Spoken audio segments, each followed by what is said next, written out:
A voice from the abyss asked if she was ready to go back now. It was as if a red-haired girl dressed in black was telling her. The bets had already been placed. At that moment, someone shouted loudly that the lady was awake. The maid asked the doctor to come quickly. She said to hurry up as soon as possible because it was very important. A girl with long blonde hair was lying on the bed. She couldn't figure out who Mistress was, whether she was hinging now or whether she was awake, where she was right now. Suddenly, the woman jumped up from the bed. She asked the maid again where she was. She wondered if she was really dead. The maid said it would not be good for her if she continued to get out of bed so abruptly. Suddenly, the woman slumped on her arm. She had a headache. Her head hurt so bad it felt like it was going to explode. It was good to know she wasn't dead. The girl sitting on the bed began to remember the red-haired beauty who had spoken to her when she was unconscious. Who that woman was.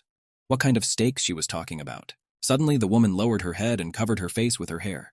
She said that an unfamiliar memory suddenly came over her and she could not come to her senses. The maid asked her to let her know if she suddenly needed anything. Suddenly, the maids and servants turned around. Someone in a black cloak entered the room. It was a gentleman, and he came completely unannounced. He just burst into the room and walked silently to the bed.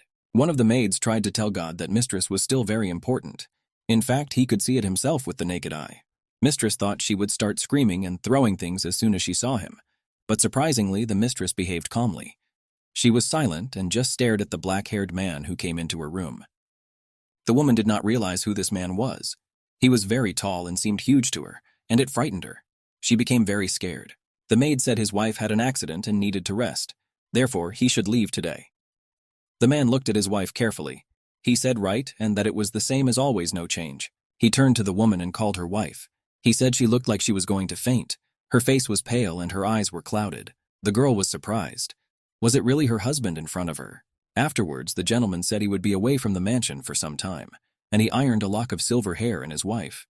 At that moment, the man abruptly turned around and walked towards the exit. The woman thought for sure she was dead. Did she really have a husband? But she didn't remember that, and it seemed to her that she was on bad terms with him. The girl tried to remember something, but nothing came to her mind. She looked back at the man, but felt nothing. It was very strange. The girl lowered her legs from the bed and wanted to get up. At that moment, a maid ran up to her. She told her that she should rest. The servant said that she had just woken up after the accident. She should never get out of bed. But it was as if the girl didn't hear. She put her bare feet on the floor and began to move around a little. The first place she went was the mirror. She walked with great difficulty. She had a headache. Some unfamiliar memories kept popping up in her head. The woman leaned against the mirror and bent her head. The woman was very beautiful. She had curly silver hair down to her waist, bright shining eyes, and her name, which I kept thinking of but never came to her mind. Suddenly the woman remembered her name, Sheriel Loperum. She was the Empire's top beauty. She was the lady of the Duchy of Loperum. She was the mother who neglects the protagonist of the love fiction novel Torn Wings. It seemed crazy now. The servant thought that Madame was really ill. The servant who stood by her was very surprised at what was happening to her at the moment. And the lady screamed that she was in a novel she had read. The girl tapped herself on the cheeks. She needed to calm down. But to be calm in such a situation, she could not. There were not even a few lines in the original work A of the main character's mother. Did she really become the protagonist's mother? How is that possible? Is this not a dream? But slapping her cheeks hurt. So if she can feel everything, it's not a dream. Her bare feet were on the floor. It was all real. She continues to live here. Would she really have to live here? And she looked closely at herself in the mirror. Why she became a mother and not some other minor character? After all, the main character is an obsessed maniac. And the girl was in tears for a second. After all, not only can the protagonist do a lot of bad things, he can even kill her. And the girl remembered one of the episodes of the novel, how the blonde-haired young man had held the girl's hand. And she was pulling away and screaming that she would definitely run away from him. The young man said that if she wanted to leave, he would not object. He would be merciful to her. However, if he catches her, she should be prepared that she could never leave him again. This was one of those novels that leaves the reader devastated after reading it. But now was not the time to get sentimental. The main characters, like the ones in the novel, sweep away everything that gets in their way. There are many cases of parents having a bad relationship with their children. And the woman thought for a moment. That means that she too. The image of her husband and son appeared before her eyes.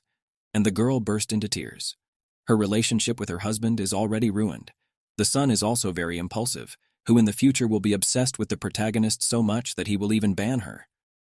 And if a woman wants to survive, it's her duty to establish a harmonious relationship with them before it's too late. The question was, who should she befriend first, her husband or the son she had neglected for so many years? Suddenly the girl looked out the window. A child was playing outside the window. The girl wondered who it was. The boy was very good looking. He had blonde hair, a blue suit shirt, and a white hat.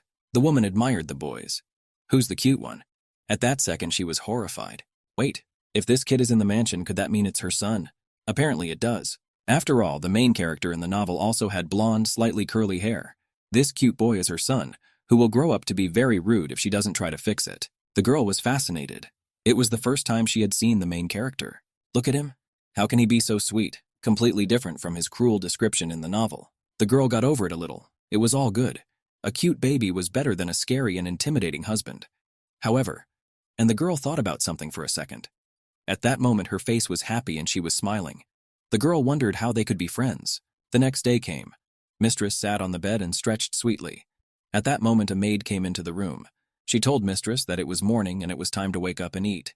The maid carried a tray of food. The maid came to the bed and placed the tray on the bed. The maid asked how the woman was feeling. The girl said she was feeling fine today. The maid asked me not to worry about anything and to concentrate on my recovery. After all, it's very important. And to rest, you need proper rest and good nutrition. The maid's name was Daisy. The woman asked the maid how many days she had been unconscious after the accident. Daisy said that Mistress has been in bed all day. And even though she has been resting for a few days now, her recovery has been very slow. The maid said with tears in her eyes that it was a terrible accident. Who would have thought that such a thing could have happened to her carriage? The woman ate and listened attentively to the maid's story. That's how it turned out. She had an accident and was traveling in a carriage. The woman is reflective. Even her husband, with whom they don't get along very well, had visited her. There was absolutely no news about her son. Is the mother-son relationship even worse than she thought? And the woman turned again to the maid Daisy. The maid stood by her side, ready to answer any of her questions. She asked the maid if Cassel was very busy. The maid could not say anything intelligible. She wanted to say many things, but she couldn't. The woman guessed it was as expected. Mother and son had a terrible relationship, but she couldn't just sit still. And the woman asked if Daisy knew where Cassel was. The servant replied that the young master was walking in the garden. The maid inquired. The woman doesn't happen to be going to see him. The girl wondered. In the original work, Cassel didn't know how to empathize with other people at all. Of course, now he's just a kid, and she should go to him first. But she was a little worried. But still, they need to see each other and check their relationship level. It will take a very long time for the relationship to fully recover. At that moment, the maid realized she had said something meaningless. Papa. She asked her mistress to rest. As soon as mistress wanted to get out of bed, she asked Daisy to wait. The girl asked the maid if she could take her to the garden, and the girl quickly got out of bed. The maid wondered whether it could be done now. Would it be all right? After all, she wasn't fully recovered yet. The girl said it won't last long, so she'll be fine, and the maid will be there to support her in the meantime, so there's no need to worry. The maid said, of course, she would certainly accompany her to the garden, and Daisy was also willing to help mistress pack. After a while, the woman and the maid went out into the garden. The garden was so beautiful before Cassel met the main character. In the original work, the scale was covered with spikes so that the protagonist could not escape. The boy's appearance was intimidating. He had red eyes. Walking a little way, the woman asked where Cassel was. She hadn't seen the little boy anywhere. Suddenly, the maid showed the boy. At this time, the boy was sitting on a chair at the table. He was eating a cake. The boy sat there and did not even notice that the maid and his mother were watching him from behind the bush. The cake was very tasty. The boy looked happy. He smiled contentedly and enjoyed every bite. Mistress saw that the son was eating with great appetite. Everything indicated that the boy liked sweets. It was a very sweet sight. At this point, the girl thought for a moment. Sheriel in the novel was very prickly and cold. Why did she neglect such a sweet child? Suddenly, the boy heard something. A rustling sound came to his ear. He lifted his head excitedly and twisted it round to see. Mistress laughed and there was cream around his mouth. She just felt like going over and wiping the boy with a handkerchief. The boy was very muddled after eating the cakes. Despite his appearance, the boy continued to savor piece by piece. Suddenly, the boy shouted, "Who's there?" He stared straight at the bushes where the maid and his mum were hiding at that moment. The boy began to scream. Mistress became indignant. Had the boy caught her following him? The maid laughed. She was saying so loudly that he was cute. At that moment, the boy heard it all perfectly. Sheriel couldn't take it anymore and stepped out from behind the bushes. She walked over and thanked the boy politely. She told him hello. The boy said nothing to the sign of greeting, asked what she was doing here. The woman said she had come to look at the garden. The woman asked Cassel if his mum could join his tea party. Well, the boy was silent and only blinked his big eyes. At that time, he jumped up from the bench and was going somewhere. At that time, he did not say anything to his mother and just kept silent. And the boy quickly bypassed the gentleman and headed away. The woman was upset. Did he really want to go somewhere else? She couldn't let him leave so easily. And the woman tried to take him lightly by the sleeve. She sat down and asked him to wait. At that time, the woman gently took his sleeve with her hand. The woman looked into the boy's eyes with her own eyes. She asked Cassel if he would spend some time with his mum. The woman saw her reflection in the boy's eyes. Cassel remained silent. He looked intently into the eyes of his mother, who held his hand. He only mumbled, "I." He then violently pulled his hand out of his mother's hand and shouted that he didn't want his mum. Was stunned by this behavior of the boy. She quickly removed her hand. Is he really saying he doesn't need her? The woman shouted his name after the boy. She tried to hold him back. She didn't want them to leave at this point. But the boy started to run away. You could tell by his appearance that he was very angry. After running a little, he caught his foot on a rock lying on the grass. The boy only managed to yelp and fell to the grass. The woman jumped up and rushed to the boy. She ran up to him and wanted to help him. But Cassel asked her to leave. He didn't want her to be so kind to him. He knew she was only pretending. An abrasion was visible on the boy's knee. The woman asked Cassel to wait. She said his knee was bleeding a lot and that his mum would take care of him. Tears came to the boy's eyes. Kalina really hurt a lot. Cassel asked me not to get so close. After all, he didn't need her. The boy was very aggressive, and the woman tried her best to help the boy. The boy stood up and started to walk away quickly. The bleeding knee was hurting, and the boy had tears in his eyes. He was either in pain from the wound or just bitter at heart. The servants ran after the young master. The male servant said that if he ran, he might fall again. Shariel looked sadly at the boy. She kept repeating his name. The woman was very worried. It was already dark outside, but she was not sleepy. She was standing in front of me with her hands folded and thinking about something. She remembered the episode when the boy got caught and fell. She felt the pain her son was feeling at that moment. She thought Cassel had hurt himself badly when he fell. She was worried about whether he was okay. It also bothered her that she hated her Shariel more than she thought she would. The woman was upset. She guessed that tomorrow she would not be able to see Cassel in the garden. She was sorry that she had taken away the only place where the child could walk and rest. Cozy was surprised and embarrassed by his mother's sudden change of attitude. He just didn't know how to react to it. But he's used to trusting her. That's why he can't open her heart so quickly. The woman decided to get closer to him gradually. After all, it is a long and hard work. And if you do everything right, the result will not keep you waiting. The woman sat down at the table and started writing something pancake on a piece of paper. Suddenly the woman asked outside or Daisy. Daisy said, "Yes, mistress," and she quickly ran into the room. Shariel asked the maid to give the letter she had written to Sel. The maid asked again. Did the letter really need to be given to her son? It may be strange to do this now, but something must be done. They should just sit back and wait for the boy to be nice to her and treat her well. Shariel wanted to get close to Cassel at all costs. The maid looked at her mistress with surprised eyes. Her mouth even opened in surprise. She didn't expect to hear her mistress say that. The maid cried out happily. She asked mistress to just trust her, and she would be sure to deliver the letter. Shariel only thanked the maid. A few days passed. The boy woke up in his bed and stretched sweetly. On his bed was a big box tied with a red bow. The boy woke up, opened his eyes and froze with surprise. Could it be that there was a present waiting for him again? It was very strange for a boy to receive presents so often. Cassel wondered why she kept sending him useless things. In the box sat a big teddy bear. He was brown in color and had a red ribbon tied around his neck. In his hands he held a pink jar. What a letter he had. The boy took the envelope in his hands and looked at it carefully. He opened the letter and began to count it. At the beginning of the letter was a question about whether Cassel had slept well. The weather was very nice today. His mother asked him to make his favorite dessert. The woman asked for a good time in the garden and promised not to bother him. So the woman inquired if his knee was all right. There was some ointment in the jar held by the bear cub. Mom hoped he would use it. But boy, it really annoyed Why. He quickly folded the letter and thought why she was suddenly so nice to him. At that moment, a servant came into the boy's room. He asked him if he was all right and if he was awake. The boy was sitting on the bed and his hair was disheveled. The sudden visit of the servant startled the boy very much. He just twitched with surprise. And Scythe began to quickly hide the letter in the compartment with the books. The servant noticed that the boy was throwing away all the presents, but was collecting all the letters.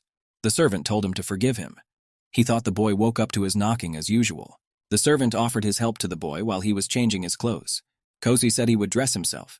He's old enough to do that. He can do it all by himself. The boy didn't know what he should do with the soft toy that was in the box. He walked over to the mirror and started to get dressed. The first thing he put on was black trousers and a white shirt. He fastened a yellow bow to the shirt. The servant said that, as on the last occasion, he would make sure that the bear and the box in which it lay never came into his sight again.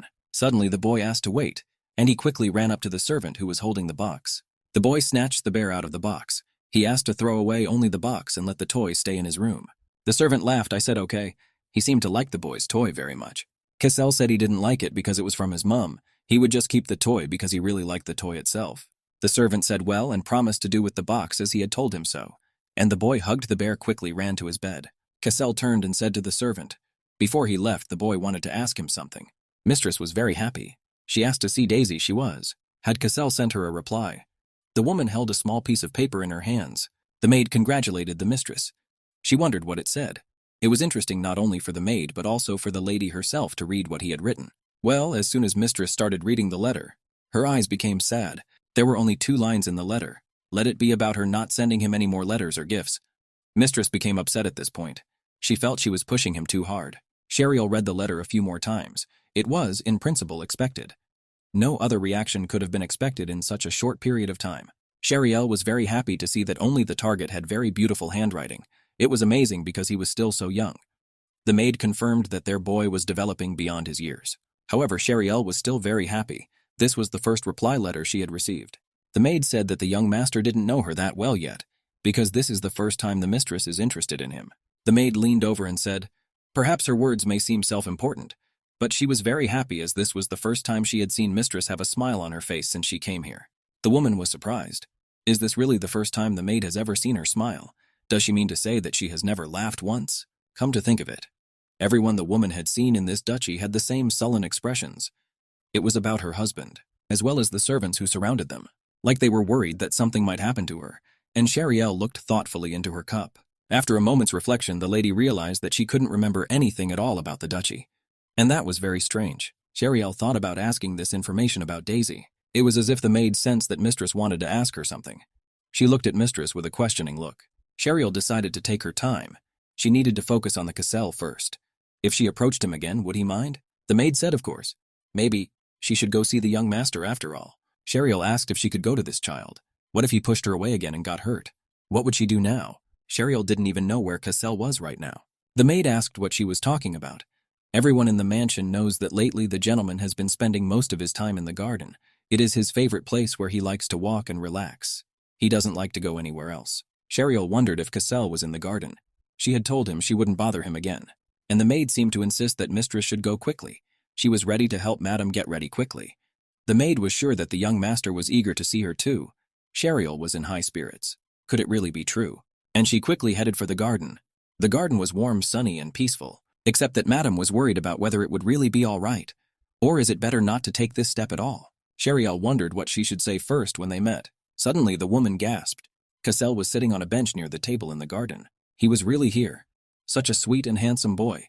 He had a yellow butterfly around his neck today, so matching his eyes. Sheriel walked up to the boy. She asked him how early he was. Does it hurt? And if its healing was going well. The boy folded his hands. He could tell that the boy wasn't really ready to communicate. He said that he hadn't hurt himself so badly that he had to worry so much about it. The woman turned her attention to his knee. It looked almost completely healed. The mother realized that the boy had used the ointment she had given him with the present, and that was just fine. The woman was told that the boy had come to the garden early in the morning, but he hadn't taken a bite out of the sweets. The sweets lay on the table completely untouched. There were biscuits, donuts, and strawberry puffs. Mother's look became happy.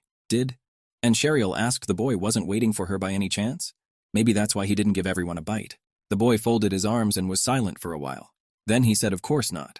The woman continued her story. She thought he would not be here today. Cassel replied that he was here now. He finds it cozy and has lots of sweets. At this point, he picked up a fork and started nibbling on a brownie. Cassel said that he had no reason to leave here just because someone else came here. Sheriel asked, could they sit together at that table with the sweets? But the boy answered emphatically no. Mom realized he was still afraid of her. But the surprising thing was that he didn't kick her out again. And the woman asked if it was all right if she just stood there. The boy was eating a brownie and said yes. He was perfectly fine with his mom standing anywhere near him. The woman looked happy. She thanked him and promised to see to it that nothing disturbed the Cassel's rest. The woman sat behind the bench and scrutinized the boy. She noticed that after she arrived, he started to eat. Cassel, this amazing child. Today he was even cuter and more charming than usual. Well, it's been a week. Sheriel's table was covered in invitations. The woman didn't participate much in the social scene, but there was no end to the invitations. The woman was quick to copy and leave phrases of polite refusal. She had no need to appear in social circles now. She simply didn't have time for that. She was busy watching her son in the garden. The maid was pouring flavored tea. Sheriel did a good job of folding her hands and stretching. There was one more answer left, and that was it. The maid asked if she could ask mistress one question. The woman said of course she could, and she listened attentively to the maid. The maid asked if she had become closer to the young master these days. The woman was surprised by the question. She said that they were slowly getting closer. The maid's gaze fell on one of the books. It was tightly bound with a leather band on which hung the medallion. The notes that mistress kept so carefully were like a diary, describing people she didn't like. The mistress looked at the maid carefully. This was completely different. The woman saw only nice things in the Cassel, and in any case, the woman only responded to the important invitation. She asked the maid to be sure to give them to the addressees. At that moment, mistress started flipping through her diary. She was laughing and didn't know what to write about today. All she ever wrote about the boy was how cute he was. Cassel frowns as she tries to approach him. So cute. Cozy ignores her every time she talks to him. Cute. Today in the garden, he nodded a greeting to her for the first time. It was very sweet, even though he refused other gifts. From what the servant tells me, he seems to treasure the teddy bear. He's even started to write back to her. It's really very nice. The maid clapped her hands together. She didn't expect her mistress to be so sincere. And the maid asked how about showing it to the young master. The maid's answer was that of course the woman would refuse. Mistress thought for a moment. Is it worth showing Cassel this? Does the maid think that then their relationship will improve? Mistress's eyes sparkled. She was really thinking of showing him this. The maid said that was right. She thought this might be a good opportunity to start a conversation with the young master. The woman was clearly not going to give up. And that surprised the maid. The woman took the diary in both hands. It was a wonderful idea. The woman thanked Daisy's maid and said she would go. The diary she carefully came to her breast. As the woman walked down the corridor, she wondered what Cassel's room looked like. All the courtiers greeted the mistress hospitably. The woman walked and pondered. A small child should have small furniture. Children's rooms usually have colorful wallpaper with bunnies, bears, elephants. Since it is a child, there are probably also a lot of toys. Cheryl was visibly nervous. She walked over and stopped at the door of the room. She was so nervous she couldn't even knock. A little daring, she knocked on the door. In her hand, she held her diary and a chocolate bear on a stick. The woman tried to reassure herself. She had to be as confident as possible right now, and so she finally knocked on the door. A loud voice shouted from behind the door, "Who?" The woman shied away from the door. She didn't expect the boy to answer so quickly. At that moment, the door of the room opened. A young gentleman stood on the threshold. He said as he asked who was at the door. At that moment, his mum sat down in front of him. She held the teddy bear up to him and said, "Hi, Cassel." The boy stood looking at the woman and the chocolate bear in surprise. Well, suddenly, the boy slammed the door loudly. He had no desire to talk to this woman. Cheryl asked him to wait. She came because she wanted to show him something. At that moment, the boy peeked out from behind the door. She opened the door for me completely and only one eye peeked out. The woman showed him the chocolate bear on a stick once more. Cassel said he only opened the door for her because of the chocolate, quickly snatching the chocolate bear from the woman's hands. Mom said thank you. Then she walked into the room. She was very surprised. The interior of the room was very different from what she had imagined as she walked towards it. At that moment, the woman saw a teddy bear on the bed, which she had recently given to her son. As she suspected, Cassel did not throw the toy away and treats it with care. When the boy saw where his mum was looking, he ran up to Mishka and started shoving him under his pillow. He said he had kept it because it was a shame to throw it away. When the boy put the bear under his pillow, he asked about what she wanted to show him, and the woman handed the boy a diary. She said his mum had written it and wished he could read it himself. Cassel quickly picked up the book and began leafing through it. He was very surprised. His face reddened with anger. At this moment, the boy's eyes seemed to flash before his eyes. The diary was quickly burnt in his hands. The woman looked at it with horror and repeated his name. After everything, the boy still looked the same. Only his hair was very disheveled. Cheryl noticed that this ability duped lopers from torn wings. It could only be used by the person who would become the head of the family. She could already use the opportunity, and her son was very cool. And the woman laughed merrily. After she remembered that her precious notes had been burned, she started crying. The boy said that if she wrote such a thing again, he would not let it go. At that moment, the boy grabbed his mother's skirt tightly. Mum said that if he didn't like it, she wouldn't do it again. She was hurt that she had lost her notes, but at the same time she was glad that she could see her child's room. Suddenly, the boy asked why his mum called him that. The woman did not understand at first what the boy meant. The boy said why doesn't she call him by his full name? Because his full name is Cardicel. Mum wondered. He probably likes to be called a Cordicel. He said she always calls him Cassel. This is the moment the woman crouched down on her knees. She took the boy's hands in her own and asked him nothing that his mum calls him that. The woman smiled and looked into the boy's eyes.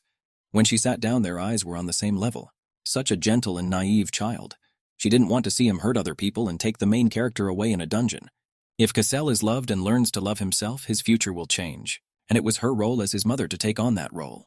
Though crouching down and taking his face with both hands, she called his name once more. The woman asked if he could give his mum 10 minutes of his time a day, and she looked directly into the boy's eyes. The boy looked carefully into his mother's eyes and asked why he had to do this. "Mum's sorry it's late, but Mum would like to teach him some things." She wanted to teach him how to appreciate his neighbor, to cherish and love each other, because no one had ever taught him these things before. The boy's face turned red. He quickly said okay, but he emphasized that he could only give the mother 10 minutes, and no more than that. Mum thanked the Cassel. She said she would never disappoint him. The garden was flooded with sunshine. 2 white doves were soaring in the garden. The mother stood and pondered. That's how such a charming child harmed others and became the hero of a tragic novel. It's impossible. At first glance, he is a very sweet and kind boy. No one had held him to his chest, so he did not know how to respond to love properly. His mother sat opposite the boy and looked at him carefully. She was willing to raise him properly so he wouldn't become like Cassel in the novel. The mother's desire was so strong. The boy asked her what she was thinking, because the woman looked worried. Mom said she was thinking about what to teach him first. She looked at the pigeons and asked, if Cassel had a precious bird, what would he do with it? The boy wondered, if he had a bird, you could make a nice cage for the bird. Mom was pleased. The boy wanted the bird to be able to rest, and it was very much like that. Mother said it's not just any bird, it's a precious bird. And the boy pricked a strawberry on the affected one with his fork. Suddenly the boy said that he'd lock her in a cage, so it couldn't go anywhere. And he raised the strawberries menacingly on his fork. Couldn't fly anywhere. She would have to sit in a cage. A cold way appeared on the mother's face. The boy said it's enough to look at her. If you let her go, she'll fly away. The mother pressed her hands to her lips. It was trouble. No matter how you look at it, you can see the sprouts of the protagonist of the tragedy. Cassel asked your mother why she is silent. Mother was surprised that his thoughts were much deeper than she had thought. His mother suggested reading a book next time. The boy agreed and said okay. Where exactly did it all go wrong? You see, the protagonist of the tragedy is fundamentally different from the others. And Cheryl wondered what she was supposed to do now, where everything has to be done right. Every move she makes must be calculated and precise. The woman sat leaning across the table. The situation was more serious. What was the best way for her to train the Cassel? The maid had already called out to the mistress several times, but she was deep in her thoughts and heard nothing around her. Suddenly, the maid shouted even louder, and the woman was frightened. Daisy said she'd been calling for several minutes, and the woman still didn't answer. The maid asked if the woman was worried about something. After all, she didn't look well. Speaking of which, the woman remembered again how the boy had burned her diary. Warm memories came flooding back to her, but the woman decided it was best not to tell the maid about the incident with the diary. The maid looked at the woman in surprise. Was it because the master would be back soon? Mistress was stunned. Master's return. She means the huge, handsome man she saw on the first day. It was Cheryal's husband and the father of the Cassel. The couple are in the business of raising children together. Maybe use this as a chance and get close to him. The maid realized that the woman was still uncomfortable with the Duke. At this moment, the woman was contemplating a plan to get closer to the father of her sweet son. Mistress asked Daisy when exactly the Duke would be back. Unless the schedule had changed, the Duke should be back in 2 days. The maid knew she was about to ask an inappropriate question, but she asked anyway. Mistress is going to stay elsewhere on the day the master returns or not? Cheryl looked at the maid in surprise. Why was she asking her that? The maid said that she was now very protective of the young master. After she changed, the mansion became very lively, and for that the maid thanked the lady. The maid asked the mistress for a favor. The maid suddenly became energetic. Daisy said she knew she was crossing the border now, but when her master returned, could she greet him cheerfully just once? And the woman wondered. That's when she started crying. How bad her relationship with her husband is. The maid didn't realize if this request was too impertinent. Daisy was so happy about it that she seemed to go mad. She was prepared to suffer any punishment. And the maid quickly apologized. I didn't know what she was talking about. Cheryl said she would meet him, of course. The maid knew it, but she was very surprised, for the discord between spouses is destructive to a child's state of mind. Mistress asked Daisy what she was doing. Why she's still standing here? Her mistress ordered her to inform her servants in the duchy at once that she would solemnly welcome the Duke when he returned. Yeah, so that adorable little kid doesn't become the hero of a tragedy with blood on his hands. There's no way she's willing to let that happen. The happy maid folded her arms and smiled. She understood and promised to arrange it in the proper way, and the maid flew on. Everyone was busy preparing, and Madame had to finish the paperwork. Here she lifted up and paused for a moment. What's her husband's name? And so the day had come when the Duke was coming back to the duchy. One of the aides approached the Duke and asked if he was all right. The man stopped and thought. He didn't want to go home at all. One of the knights asked if it was because of Madame, but the other guard yanked him. Has he gone mad and wants to freeze to death? But the Duke raised his hand and asked me to forget. In Hertz 100, so it is necessary to end unnecessary conversations. He was ready to get a spin-off again this time.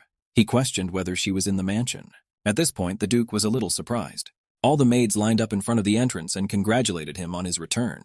The Duke wondered why they all went outside. At this point, Hessa's eyes rounded. His wife was walking towards him. The Duke stopped and looked at the girl in surprise. Could it really be Sheriel? She had very happy, seductive eyes. A little embarrassed, the girl said she had been waiting for him. To say that the Duke was stunned is to say nothing. He was struck to the core. He even changed his face. The guards who accompanied Ray Duke also saw his surprise. He told his assistant if he was hallucinating. Asked him when he got to the duchy to call the attending physician. Well, the assistant said it's not a hallucination. Everything he sees, his assistant sees. The Duke couldn't believe it wasn't a hallucination. His wife was standing in front of him, greeting him when he returned. But this had never happened before. What had happened to this girl? Sheriel said the wind was very cool today, and she invited the Duke to come inside. This time, and the Duke didn't finish. The Duke asked, "What is she up to? What was she going to torture him with again?" She was up to absolutely nothing. The girl knew the Duke was hard at work, and once again she suggested that he come inside. Wasn't Sheriel waiting for him? She had an accident. I wonder if she has memory problems. The girl turned around and looked surprised at the Duke. Was he really going to keep standing there like that? She had tried and cooked his favorite dish. Was he not curious at all? At that moment the Duke said, "Come." Our mistress looked at the maid. She told her to do as she told her earlier. Daisy asked, trusting, and clenched her fists. Only the Duke and Duchess were walking down the corridor. At this moment the Duke turned around and saw that there was no one around. The mistress said that everyone seemed to be busy cooking and cleaning, and in fact, the girl just wanted to spend time with the two of them. That's why she asked Daisy not to be disturbed by anyone. The Duke squinted into his eyes. He turned his attention to his wife. At that moment she was smiling sincerely and happily.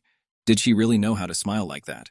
At this time the Duke put his hand to the girl's shoulder. At this point the girl turned to the Duke, and he asked what was the matter. He never touched his wife's shoulder. Sheriel said as they came into the dining room. Ready, did he start with the meal? The Duke stunned answered yes. He looked confused. He quickly took his hand away and walked into the dining room. He looked back at his wife suspiciously, and she laughed and laughed. Was there really any business in the dining room? And the wife once again reminded him that she had prepared the meal. She suggested that the Duke have dinner together. The Duke was surprised. It was as if he had never known his wife before. I wondered if she could even cook. The woman said she had something to say too, and she was already pushing back her chair hospitably. What can I say that was right? She was not the sort of person who would become a cheerful greeter for no particular reason. After all, the Duke had long known that the Sheriel despised him, and so they were already sitting in the dining room opposite each other. The atmosphere was tense. The family cut the food alternately and sent it to their mouths. The Duke only ate incessantly and said nothing. Wasn't that a bit too much in relation to the no more, which had been in preparation since early morning? At this point, Sheriel hesitated. Something must be said. If she missed the moment, it would be difficult to strike up a conversation later on. And the woman turned to the Duke, and she looked out a little from behind a bouquet of flowers that stood before them, and there were also a few candlesticks in front of them. She was ready to begin to set the atmosphere quietly. The Duke asked why she was calling him. Sheriel said she had something to tell him. The Duke put aside her knife and fork and asked her to speak. The girl smiled a little and asked, "Was it a difficult expedition? After all, it is a matter of course not an easy one." The Duke slowly poked a piece of meat on his fork. After that, he shifted his gaze to his wife, asking things she would normally never know about. The girl said she was just worried sick about him, put his fork on the table, and had she really said she was worried about him already? She's always wishing he was hurt, isn't she? And the Duke smiled. The girl was outraged. She slammed her fists on the table and shouted that there was no such thing. At this moment, the young man folded his arms across his chest. If she's doing something she hasn't done before, it means she wants something. In the girl's chest, her heart was starting to pound frantically. The girl asked her heart to be patient for a while, but it didn't affect her appearance. She was as calm as she was. She had already foreseen that he would be very vigilant. At that moment, the girl said that they had a child after all. The Duke was surprised. Did they really have a child? Sheriel confirmed. She was now talking about her son Cassel. She wanted to discuss with the Duke how best to raise him. At that moment, the Duke hacked, slapped his hand on the table, and jumped up from his chair. She hates him so much but offers to raise the baby together. Her husband said she had an accident, and after that she got weird. The girl got out of her seat too and said she was perfectly fine. She was fine and nothing hurt. At this point, the girl ran closer to the child's. She asked him to think about raising her son together. But the Duke jumped away from the girl and asked her not to touch. Does she really think he'll believe her acting? Did he think she was an actress? No, he didn't. And the woman remembered that episode of the boy yanking her arm in the garden. I also remembered when he fell to the ground and was in a lot of pain. But he would not let himself be pitied. Cassel's father was just like the boy himself. It was immediately apparent that they were father and son. Sheriel's chest pinched. She wanted to resolve everything with a good talk, but why did things get so messed up? Her stomach began to churn. I think she had indigestion. The woman looked at her husband once more. She didn't want her sweet Cassel to grow up to be the hero of a tragedy. Turned round and said he would go if she had nothing else to say. He turned round and started to walk away. But the girl wasn't done talking yet. She shouted for the Duke to wait. But at that moment she began to fall to the floor. The Duke looked back just as the girl was falling. He quickly ran over and picked her up without letting her fall. He looked her straight in the eye and said she just did. Grabbed the Duke's hand. She knew he hated her. However, for the sake of their child together, they would make it work. And she got an upset stomach today. The Duke picked the girl up in his arms. She did feel very ill indeed and fainted. The Duke shouted for the doctor to be called immediately. The maid said yes and quickly ran to call the doctor because the Duchess was unwell. But the girl's body was gripped by an incredible pain. She must finish talking about Cassel. But she couldn't say anything because of the pain. The Duke held the girl in his arms and gazed intently into her eyes. He felt that his wife had changed a great deal. He's already brought it into the room. He besieged her on the bed, asked her how she got an upset stomach. The girl sat up and could not say anything. Her husband carefully covered her with a blanket. Sheriel said how could she not earn it? After all, he was very rude when he greeted her. If he ate in silence with a fearful expression on his face throughout dinner, only he would get bad. The girl knew she wasn't the real Sheriel. How could she enjoy a meal when he was all body and creepy aggression at first, giving not a baby at all unlike the Slash? The girl was annoyed. She looked intently at the Duke, and he looked away. At that moment the girl turned round. Was she really that repulsive to him? Looked her way. He squinted his eyes and said quite the opposite. It always seemed to him that he was the one who had always disgusted her. The girl made surprised eyes. Did Sheriel really hate her husband? But why did it happen? The Duke took his wife's hand in his own, and said that as soon as he came near her, she would scream and throw pillows at him.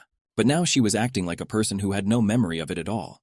The Duke pressed on her hand and she was in great pain, and she began to scream, told him not to pretend, for he was completely quiet as he pressed on. Sheriel was angry that he always thought she was pretending when it wasn't like that at all. The Duke let go of her hand and looked at the girl in surprise. He said her hands were very cold. After all, he still hadn't let go of Uncle's hand from his own. Even if it was uncomfortable, he asked for some patience. He just wanted to warm her hands, and he wrapped his 2 hands around hers and won. The girl was agreeable looking at him. The Duke asked me to be patient for a while. A doctor will be arriving soon, and he will be staying at the mansion from now on, so that he could come to his wife's aid at any time.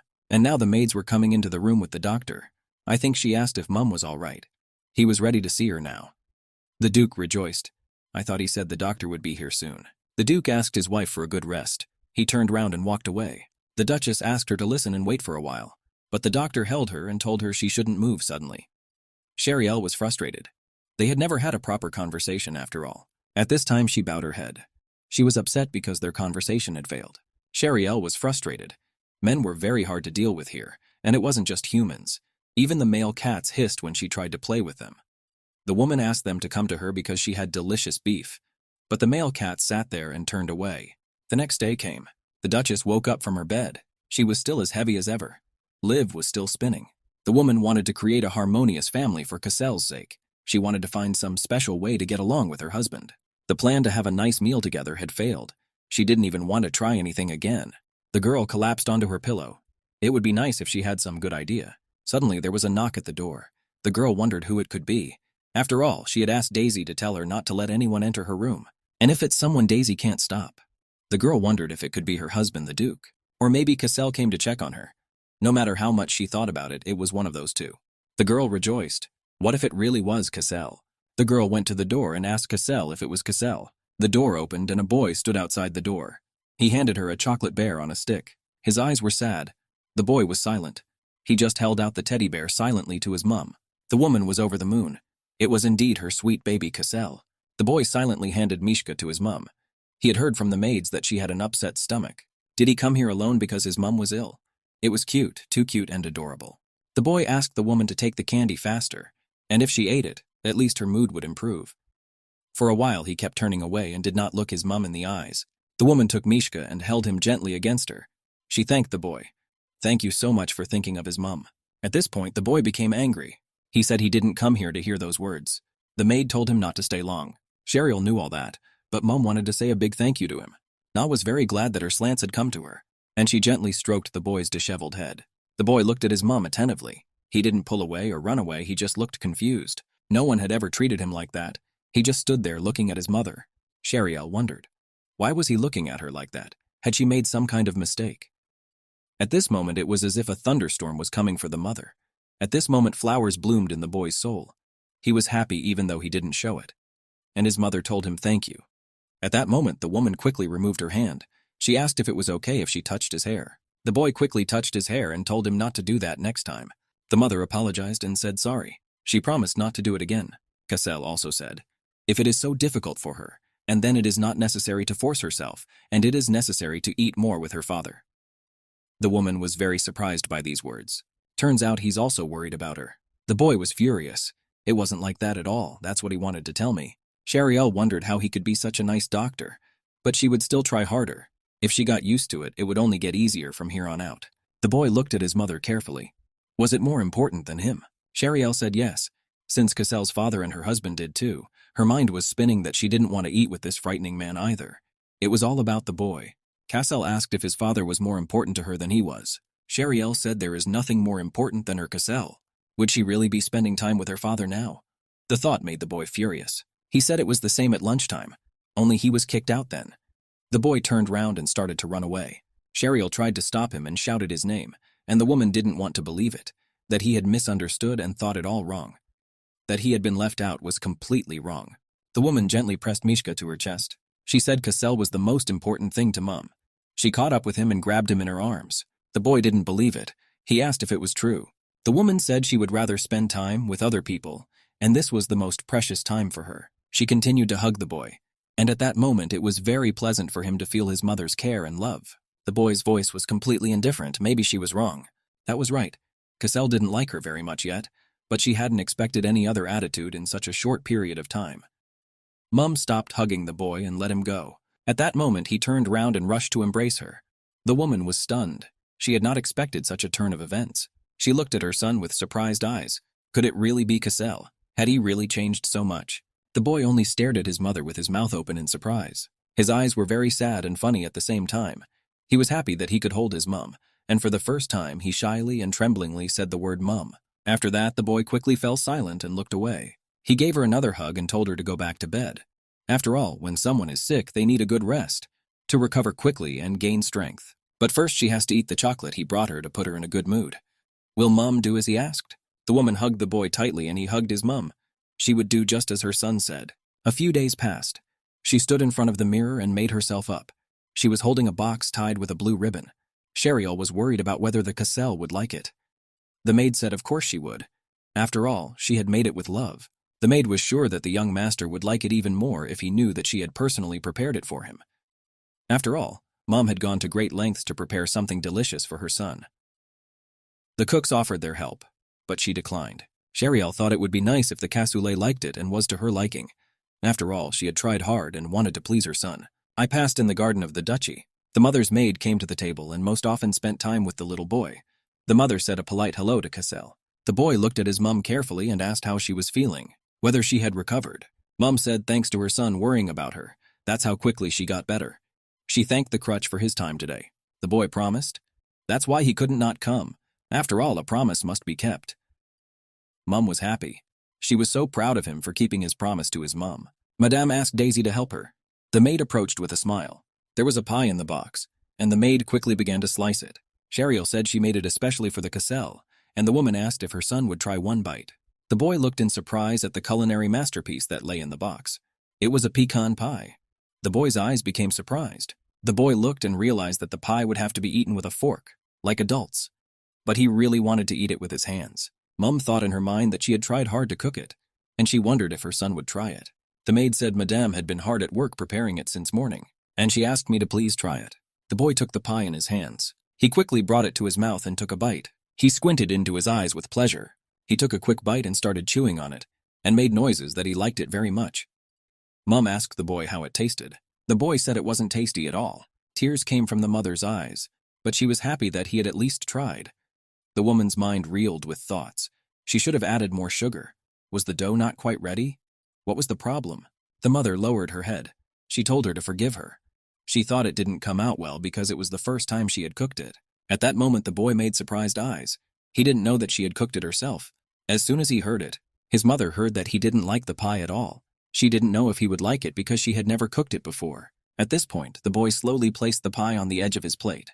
And after that, he just started eating it at an incredible rate. The mother gasped. She said it was fine. He didn't have to eat everything and force himself. He shouldn't have to force himself to eat. The boy said he wasn't. Would he try so hard for someone? He eats because he likes it. And the boy with a happy face flew away a piece of pie. After eating a piece, the boy asked for another piece. The maid gladly gave him another piece. His mother was surprised. She had clearly heard him say recently that it didn't taste good at all. Cassel said he just didn't taste it all the way through, but the more he eats it, the more delicious it becomes. The mum thanked the boy. She said she would try harder next time for her favorite son. Here was a woman walking down the corridor and thinking, Cassel was very nice today. He got out of it so nicely, and he even ate 3 pieces of pie. For the sake of such a lovely child, she must soon befriend her husband. And she approached the Duke's study. Shariel quickly knocked on the door and said it was her. When the door opens, she should smile radiantly. It's important to watch your facial expression. The most important thing is the expression on your face. At that moment, the doors were opened by the Duke's assistant to the Loper. The young man's name was Retville Moo. He wondered who it could be at this early hour. Help me escort the Duchess into the study. He informed the Duke that Madame was here to see him. The Duke is sitting at the table and carefully writing some letter. Without taking his eyes off the paper, he asked if something was wrong. That was not the point at all. Madame said there was something she didn't understand very well about learning the inner workings of the estate. Could he spare her a little time? The Duke said he was busy. The girl was stunned by this answer. It was as if it had started snowing. The snow fell in drifts on the head of the mistress and the assistant. They were very surprised. He repeated once more, wondering if the girl had not heard. He was very busy now and she had better go. Can you not smile a marvelous social smile? She told the Duke she could go out for a while so they could talk to each other. The Duke said it wasn't necessary, and he asked her to take her out. It was Hertz's face that got the angry ones. Duke's wife and assistant were very stunned. Doesn't he even have time to talk to his wife? The aide said that he had only recently worried Madame, and now she came to him on her own. He even said he could go out for a while. What's wrong with the Duke? His wife said that if the Duke keeps working like this, he's bound to get a headache. What do you say we go out for a little walk, for instance? The Duke asked the aide what had been said, and they did not understand. The aide was stunned. The Duke repeated that the Duchess must be escorted out the door. And can you get off them a little, came to his senses and said Madame. He apologized. It seemed to him that the Duke was very busy today. Very glad she's moved on to him, even though she doesn't show it. He said that the helper said it was late today, so he asked Mistress to come again when the sun went down. Mistress said that she would, and asked the helper to hold on. Na walked quickly out the door. She had never felt such humiliation. Mistress's maid was running quickly down the corridor. Lightning was shooting through the Duchess's head. To say she was upset is an understatement. She was very angry. The maid asked the mistress what was wrong. Shariel made a strained, sweet smile. It wasn't like that. How could anything be normal with a husband like that? She looked back at the office door once more. It was no time to rest. The girl had to find an excuse to come to the Duke's house in the afternoon. The next day came. The Duchess's study was flooded with sunlight. There was nothing more important. She was thinking about which fairy tale to read in the garden today. At this moment, an excited Daisy ran into the room. She said that the Marquis of Penzance's wife had sent her a letter. The Duchess was surprised. Had sent the letter herself a pencil stamp. She didn't know how to thank her for agreeing to help her throw a party for her child's birthday. Asked her to let her know if Madame had any favorite flowers or desserts that her child liked. She was willing to make anything with all her heart. Declined pretty much every invitation, but it was pretty weird. She made a mistake when Daisy suddenly spoke to her. Madame read the letter one more time. A birthday party. Is it really a birthday party? Isn't that day still a long way off? Asked the maid. It can't be. Could it be that Madame has already started preparing? Madame has really changed during this time. How happy the young master will be. The maid asked just to entrust it to her. She was ready to organize an amazing, colorful, and awesome birthday party that he wasn't expecting. But that wasn't the point. What's she gonna do? It looks like she has to take care of another child's birthday before Cassel's alone. Judging by the date, the event is in 2 weeks. By the way, Marquise is a Penzel. She heard that about him somewhere. Mistress thought for a moment. Where on earth had she heard that surname? Right, she remembered. Penzel Radius, a young man with red hair. It was weird if it was a Radius. That's right. He's the second main character to die by his hands. She remembered a passage from a novel she'd been reading. It's not like Cassel's gonna kill him. It got me thinking too. Solve one problem and another one comes along. At the end of the day, there was no end to the problems. And why did it all fall on her? The woman said, no way, never gonna do that. She flung her hands away from the table and stood up. The girl called out to her. She rose quickly from the table and said she had to go and see the Cassel now. She asked the maid if she could see her out. Hertz's moment as always sitting in his office. There was an assistant standing next to the desk. The assistant said Madame should come again soon. How difficult it must be for her every day to hear him tell her to go away and stay out of the way. The Duke was upset. I wondered if his assistant didn't have enough work to do. He's been talking a lot lately. The assistant said he didn't need any more work. He had enough. The Duke thought for a moment. Sheriel had been strange since the carriage accident, and the fact that she'd been visiting him suspiciously often every day lately was strange too. He put the fountain pen on a piece of paper and thought. At that moment, the ink began to flow onto the paper. He remembered one of the scenes, the lady screaming at him not to touch her, waving the Duke away in every possible way. Now she doesn't even want to look at him. The Duchess asked if there was any reason why she should be kind. The Duke said only once he asked her to smile at their wedding tomorrow. Sheriel turned away and said if there was nothing else to say he could go. Sheriel was as always very cold to him. He thought he would never see her radiant smile. She said that she had brought tea that was good for relieving fatigue. She invited him to have a cup of tea with her. The next day she heard he was patrolling the area today. It's okay if she goes with him.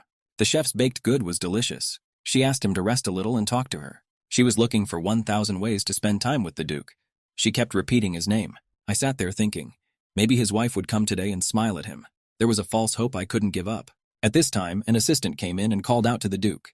The aide showed me some paperwork. He said he was probably tired lately. He took a few sheets out of the book and crumpled them up. He said it was no big deal. The assistant thought Madame might be late today. He was ready to go and check it out. But the Duke jumped up from the table. There she is. Apparently she's sick of coming here every day. I said it's hard to sit in one place, and she said she'd be out for a while. Helping me was the shelf. Where's he going all of a sudden? What's he going to do with those papers? I did say it was his job to help him with the paperwork. Maybe you didn't know it was his job. He knew it himself. You'll help me, said the Duke after him.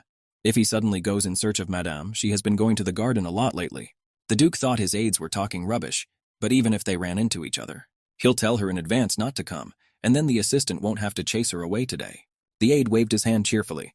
He promised the Duke a good time, and the Duke walked down the corridor. Suddenly the Duke heard Cassel's voice. He was calling someone a liar. The woman laughed.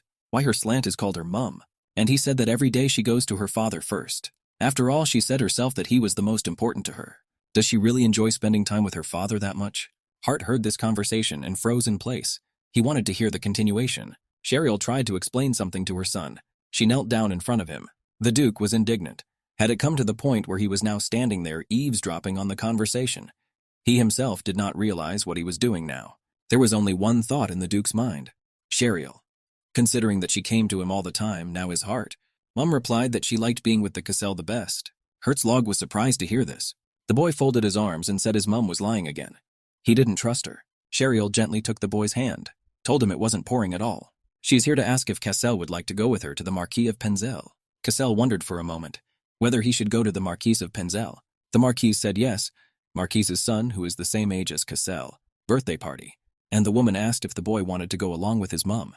The boy looked silently at his mum, wide in the eyes. Cassel asked didn't she need to get him a gift. Sheriel said they could buy something together and take it with them. Mum saw Cassel's face start to turn red. Something had made him very angry. At this point, the boy cried out. He was very upset. He told his mother that she didn't give him presents even on his birthdays. The woman realized she had made a mistake. She shouldn't have told her about the gift. It turned out that Sheriel had never celebrated a birthday. The boy started waving his arms around. He said he wondered why she was acting so strange. She probably did it on purpose to hurt him. And he remembered an episode in his life. When he had cried and clung to his mother's skirt, he had called her mum. But all he heard in response was that he shouldn't call her mum. The woman also asked him not to stutter. Those were Sheriel's memories. She had caused too much pain to her child. The woman tried to take the boy's hand. She tried to explain to him that mum. The boy yelled, he doesn't need someone like mum anymore. Cassel said he won't rely on anyone. The evil mother was disgusted even by his voice. Cassel held onto his skirt and said it was his birthday, and the mother rudely replied that it was none of her business. The boy asked if she would congratulate him on his birthday. He begged her to congratulate him just once, but the woman looked at him with an angry glare. She yanked her skirt out from behind his hand and told him to stop acting like a child. You cried and held out your hands, but your mother didn't care. And now he's standing there remembering everything that happened, tears dripping from his eyes. It was just a scrap of Sheriel's memories, but she was in a lot of pain. If only she could have comforted him back then. If only she could have congratulated him then. At that moment, the mother hugged her son and said sorry. She repeated sorry several times. She couldn't forgive herself for such behavior. How could she do that to that little boy? The boy said he hated her. He lashed out, then resigned himself to the embrace. He said in a quieter voice that he really hated it. And his mother begged him to forgive him. She begged him to forgive her for leaving him alone, that she couldn't help. that she didn't know how to love. She begged him to forgive her for leaving him. It won't happen again. She wiped her son's tears. To him, the truest love, the kind that no one else would ever give. And the boy said he hated her. And Mum said she loved him very much even if he hated her. Mum suggested a grand banquet in honor of his birthday. Cassel didn't like it when there were a lot of people. Mum would be pleased to see him being congratulated by everyone. The mother asked if Cassel liked the cake. And if a lot of people come, then the cake will be very big. And the boy imagined a huge cake bigger than him for a moment. Cassel said Mum could do what she wanted. He asked her to handle it herself. It was a special day for him. And Mum asked if he wanted anything. Maybe he wants something nice. And Mum introduced Bear to cakes, a new shirt, or a bunch of flowers. The boy only wanted to receive congratulations. Sheriel couldn't hear. She asked her son to speak a little louder. He just wanted the only thing to congratulate him. He'd never had a birthday party. No one had ever congratulated him. He'd never been given presents. He didn't know what it was to make someone feel good. And the boy, covered in tears, appeared before the woman's eyes again. As soon as she remembered the roe deer's past, she immediately wanted to cry herself. She promised the boy she'd do her best, but it wasn't long before one of the money was gone. He wanted to be congratulated before anyone else. And Mum thought for a moment. Then she told him if he could spare some time with his mum tomorrow. She decided to throw a party in his favorite garden. I also asked the boy what he thought about it. Kosum said okay and gently hugged his mum's neck. The Duke saw all their conversation and what they were doing. He continued to stand by the open door and watch. After that, he began to walk away quickly. He realized that tomorrow was going to be a long day. The next day came. Everyone congratulated the young gentleman on his birthday. The garden was very noisy. The Duke walked round and looked all around. Last night, the aide kept noticing that the Duke was very upset about something. I couldn't concentrate on anything right now. The aide asked if maybe he'd done something wrong. Or maybe he's having problems with his wife. Is he really? And now the Duke was getting closer to the gazebo. There were several servants sitting there as well as Sheriel. They all had the elaborate caps on their heads that one wears on a birthday. Cassel was sitting at the table. He looked very smart. There was a huge cake with candles in front of him. His mum was standing next to him and clapping her hands. She said that the boy looked very nice in that costume. And Mum wished happy birthday to Cassel. Everyone around congratulated the young gentleman on his birthday. Here was a boy getting more air into his lungs and thinking on the world. Put them all out the first time. What a strange feeling this was for the boy's mum.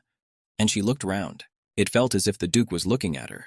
The girl looked around and thought she could step away for a bit at this point. And she quickly ran down the lane like a Duke. She went up to him and asked him why he had come. The Duke came over and asked what it was they were doing here. He also asked what the funny hat was that was no longer on his head. Sheriel wondered, is the hat really funny? She asked if he knew how hard it was to make those caps. After that, the woman thought it wasn't worth paying attention to. After all, the main thing is the birthday party. Mom said Cassel doesn't like it when there are a lot of people, so she decided to have this party. The Duke asked his wife why she was doing something she had never done. The woman was surprised. Why him? Usually he's a scarecrow, but today he was so generous with his questions.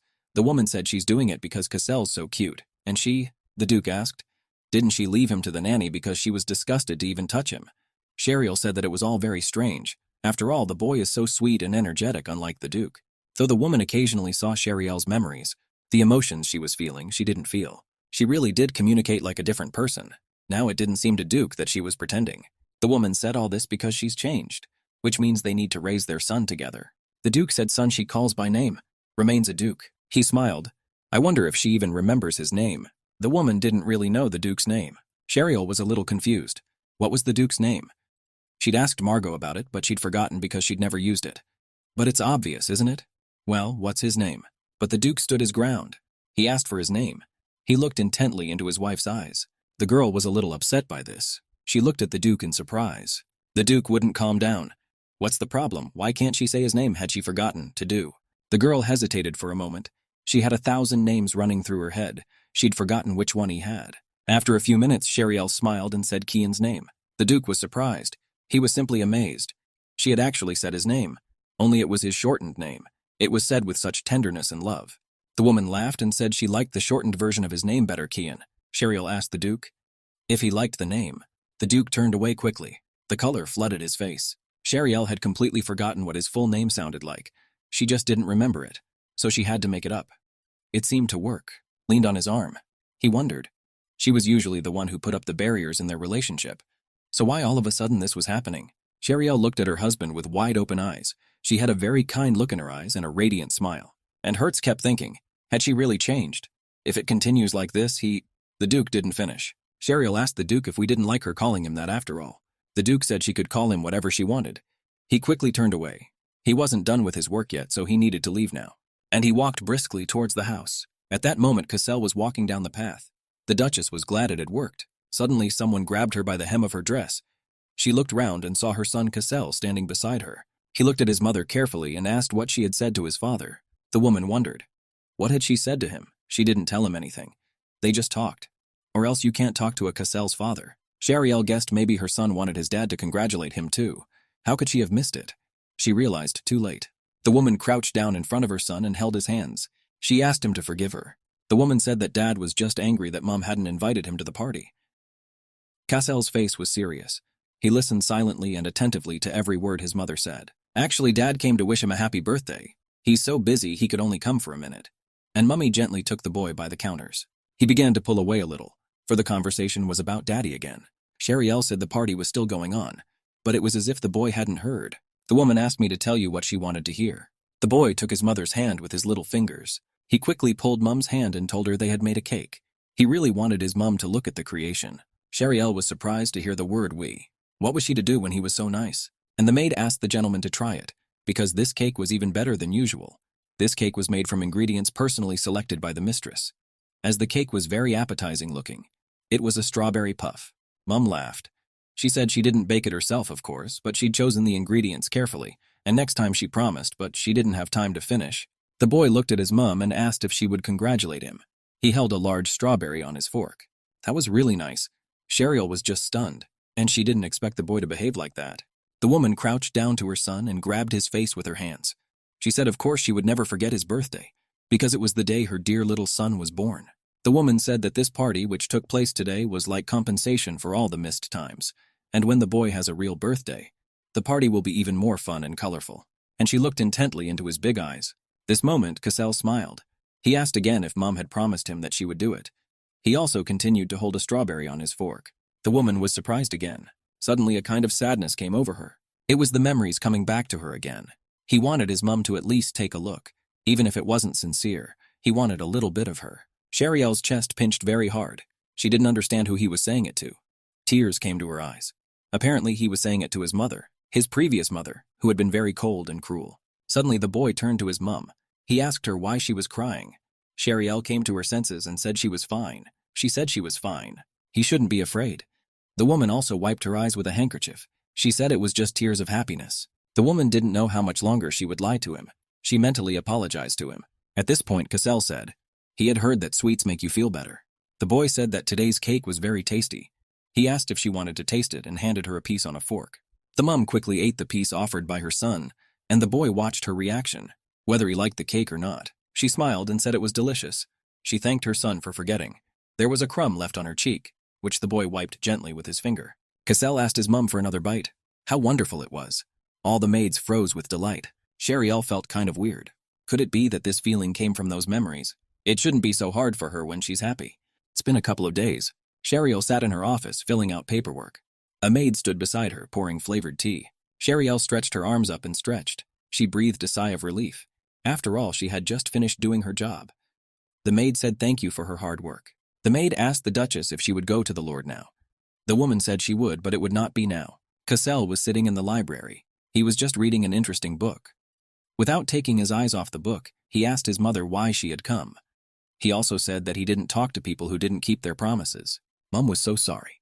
After all, there was an urgent matter and she had to. Cassel nodded his head understandingly. He said it was all right, but next time no excuses were needed. He cared more than anyone if she remembered it.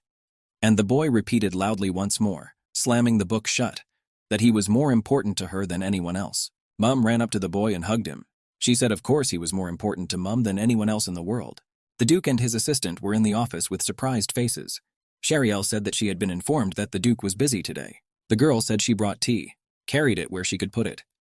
At that moment, the assistant quickly left the room, asked the wife to sit down. Shariel hesitated. Usefully, he told her to leave. Could today be a special day? The Duke said that as she could see for herself, he had a lot of work to do today. He has virtually no free time. So I said she could sit here. He didn't mind at all. He also added that she could come whenever she wanted. He'll chase her away. There was an aide standing in the corridor wondering why she hadn't left yet. He was also apologizing to his master. Did the Duke finally dare to speak to her? and the woman thanked him for treating her like that. Duke sat immersed in his work. He said the name Keon. Hadn't she called him that? Sheriel remembered. She had promised to call the Duke by his first name, hadn't she? Then, too, the Duke took a fountain pen in his hand and he asked now she would come to him first. The Duke looked carefully into the girl's eyes. Sheriel couldn't torn between the two of them. She loved them both. And how was she supposed to be with her two at the same time? Sheriel's head was spinning. That's right. And the maid shouted that she had come up with a solution. Sheriel waited impatiently to hear what Daisy had to say. She wondered what solution she had come up with. It's a new day. Sitting in his office, filling out some paperwork as usual. At this moment, his wife Sheriel and his son Cassel were sitting in his office, drinking flavored tea, and his son sat reading his book. They sat a little further away from the Duke, but directly across from him. Sheriel drank her tea and was immersed in her thoughts. Everything was perfect in theory.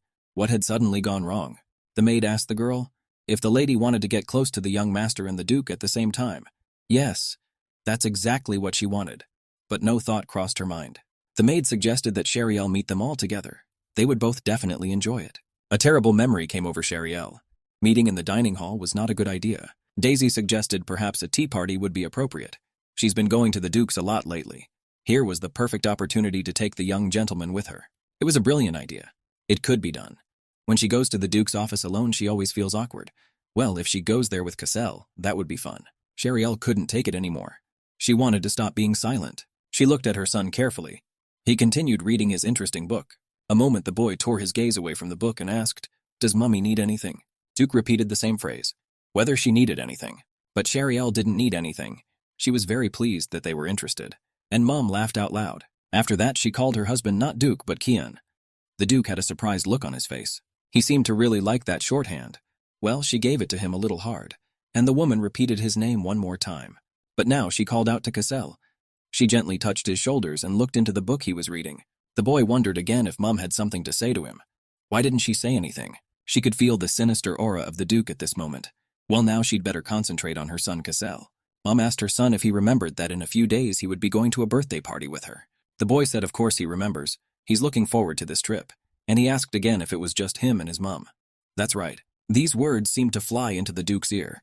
The Duke's efficiency was at once impaired. Mom said it was right. She asked her son beforehand if he could promise her something. At that moment, it was as if there was a storm cloud over the Duke's head and lightning was hurling.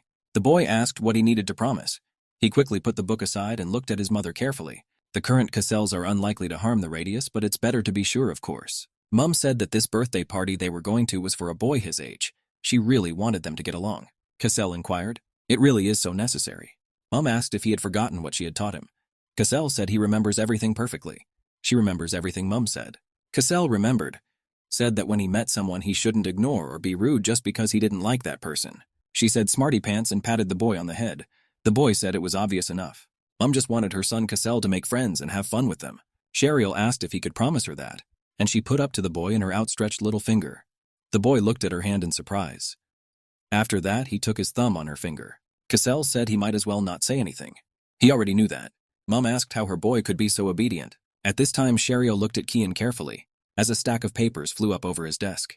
The woman asked the boy to wait for a while. He agreed. Sheriel thought that the Duke had been working very hard lately. Could it be that he was overworked? Sheriel stepped closer to the Duke. She asked if he was okay. Maybe she should get a doctor. The Duke sat silent, leaning on his arm. At this point, he took his wife's hand and said there was no need for that. At that moment, he looked his wife straight in the eye. He asked if his son was really that good. Sheriel said he's certainly good. After all, he is their son. The Duke looked carefully at his wife's hand and once more uncertainly said, "This is their son." After a little thought, he said that yes, indeed, it was their son. At this time, the boy is not sure said he was certainly good. Sheriel was pleased to hear that even her husband agreed with her. Cassel is pleased with even small acts of caring. He's also very sweet. Sheriel breathed a sigh of relief. And these were the two who hadn't wanted to look at her when she'd first been reborn. The Duke and son were very curious as to why it was their mother and wife who started smiling. They looked at her carefully. Sheriel knew if she said they were nice, they'd take her on the horns. So the woman simply said she was having fun. Still continuing to hold on to her husband's hand, Sheriel asked, maybe they should take a break now and have some flavored tea. Tea was already ready on the table, and there were all sorts of cakes nearby. The Duke liked the idea. He took a cup of flavored tea and started drinking. At this moment, the tea was as unusually delicious as ever. Sheriel was cheering in spite of her husband. Her son looked a little stern. His arms were folded. Apparently, he and his father had a strained relationship too. The Duke sat across from his wife and son. And now the day had come when Mrs. Sheriel and her son were setting off on their journey. Today was the day they had to go to the boy's birthday party. The maid wished them a good journey and waved her hand. At that moment, the boy untied the ribbon that was on his cape. As the mother was saying goodbye to those present, he started pulling her dress. The boy told his mother that his ribbon had come undone. Mom wonders, doesn't he know how to tie them yet?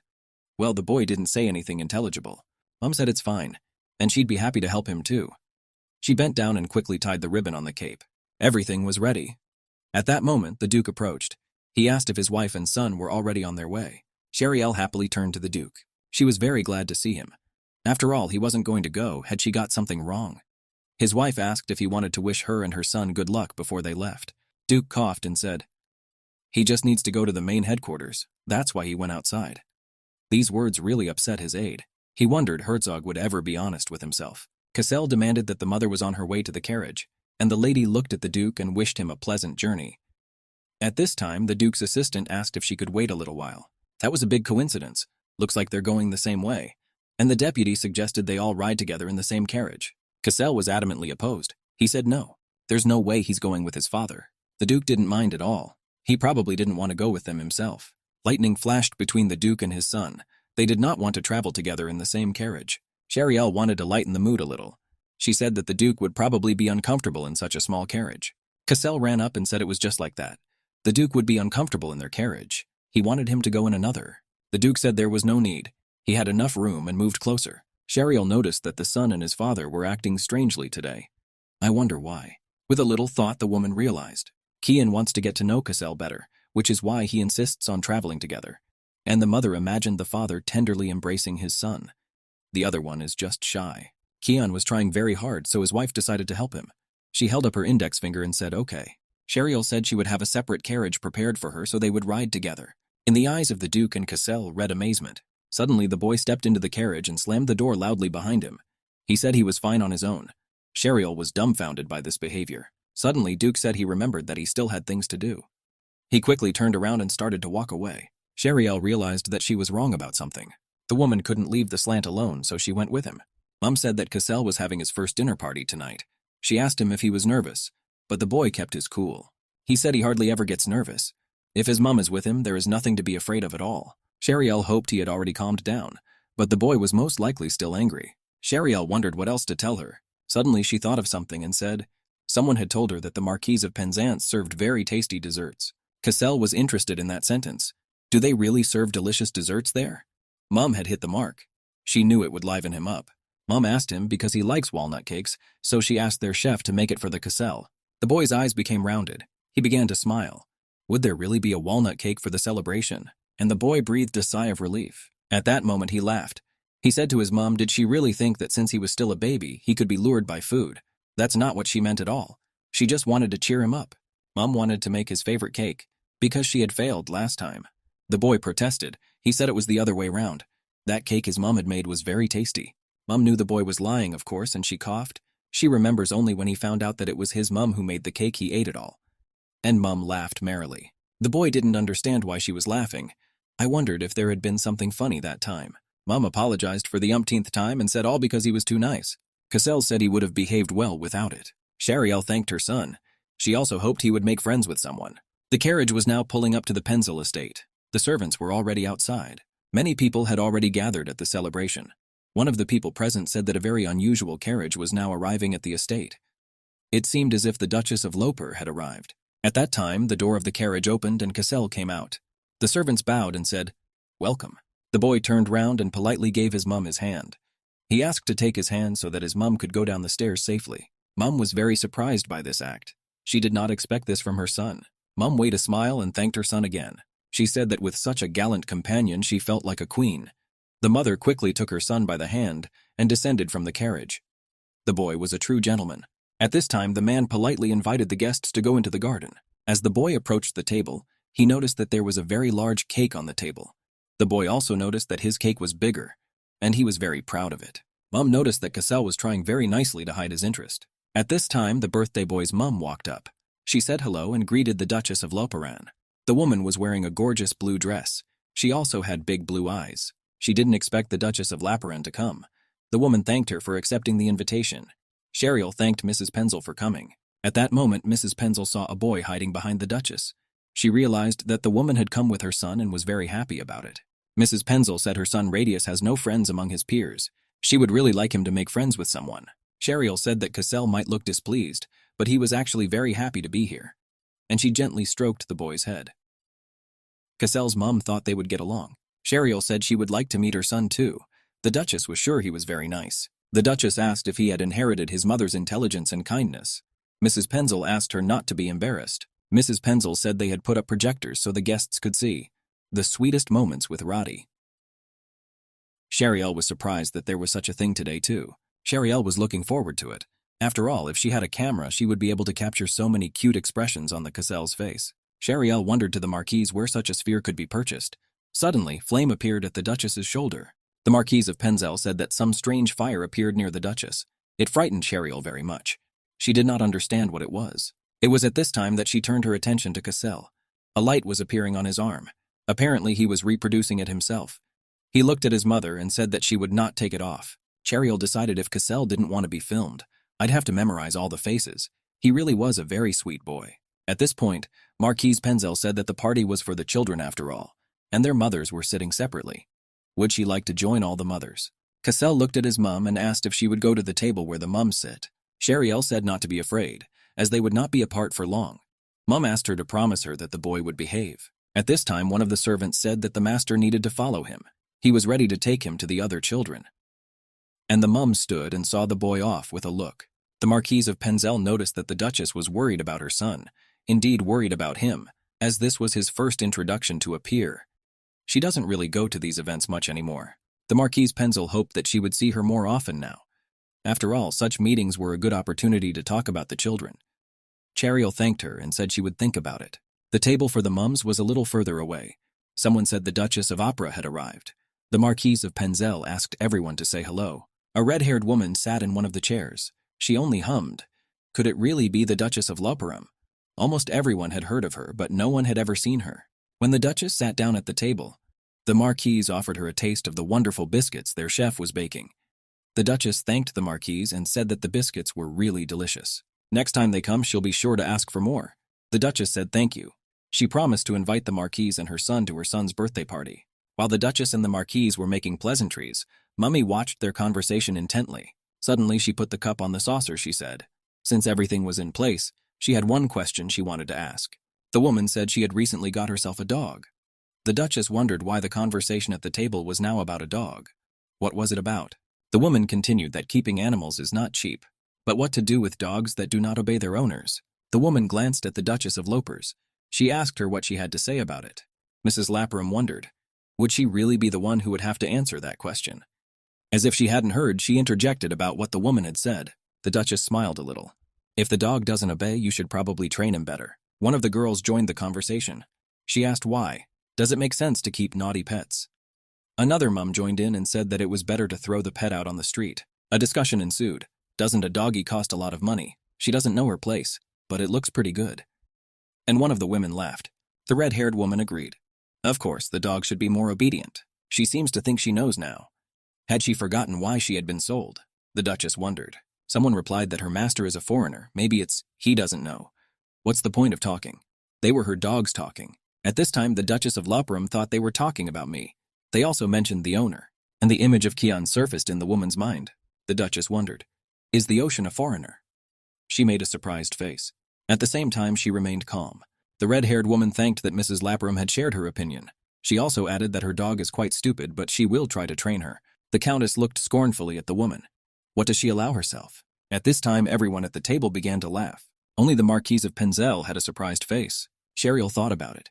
She knew that high society was a battlefield, but it was a strange battle she was in today. She really wanted to see her son Cassel, if he was having fun. At this time, the red-haired woman still turned to the Loper mistress. As far as she could remember, going to invite guests to the mansion. The woman wondered what kind of battle she was being dragged into now. She had no guesses she could not lose. The Duchess confirmed it was true, unless something was wrong. The woman said she didn't think she'd be allowed to. Is it really possible for the Lady of the Opera to go against the Duke's word? The woman said there was nothing to worry about. Doesn't forbid inviting guests? Doesn't the Duke care? Marquise Penzel didn't even feel like drinking tea, so she put her cup on the saucer. She asked if she could share her thoughts on a past topic. Shariel was a little upset. Could it be the same for Marquise? The Marquise of Penzance said she had a beautiful parrot, but sometimes he says strange and incomprehensible things to her. He starts being rude, abusive. The Marquesa didn't understand where he got it from. Shariel didn't understand. Is she the one who steps in for her, or does he hit her indiscriminately? It sounded unpleasant. The Duchess asked what the Marquise did. The Marquesa said what on earth could she do? It's a bird, not a person. You can't cut out his tongue. He doesn't know what he's saying anyway. The Marquise knew that he often spent time with the knight of their house, but now it was a shame to even show him to guests. The red-haired woman's face changed. She became angry.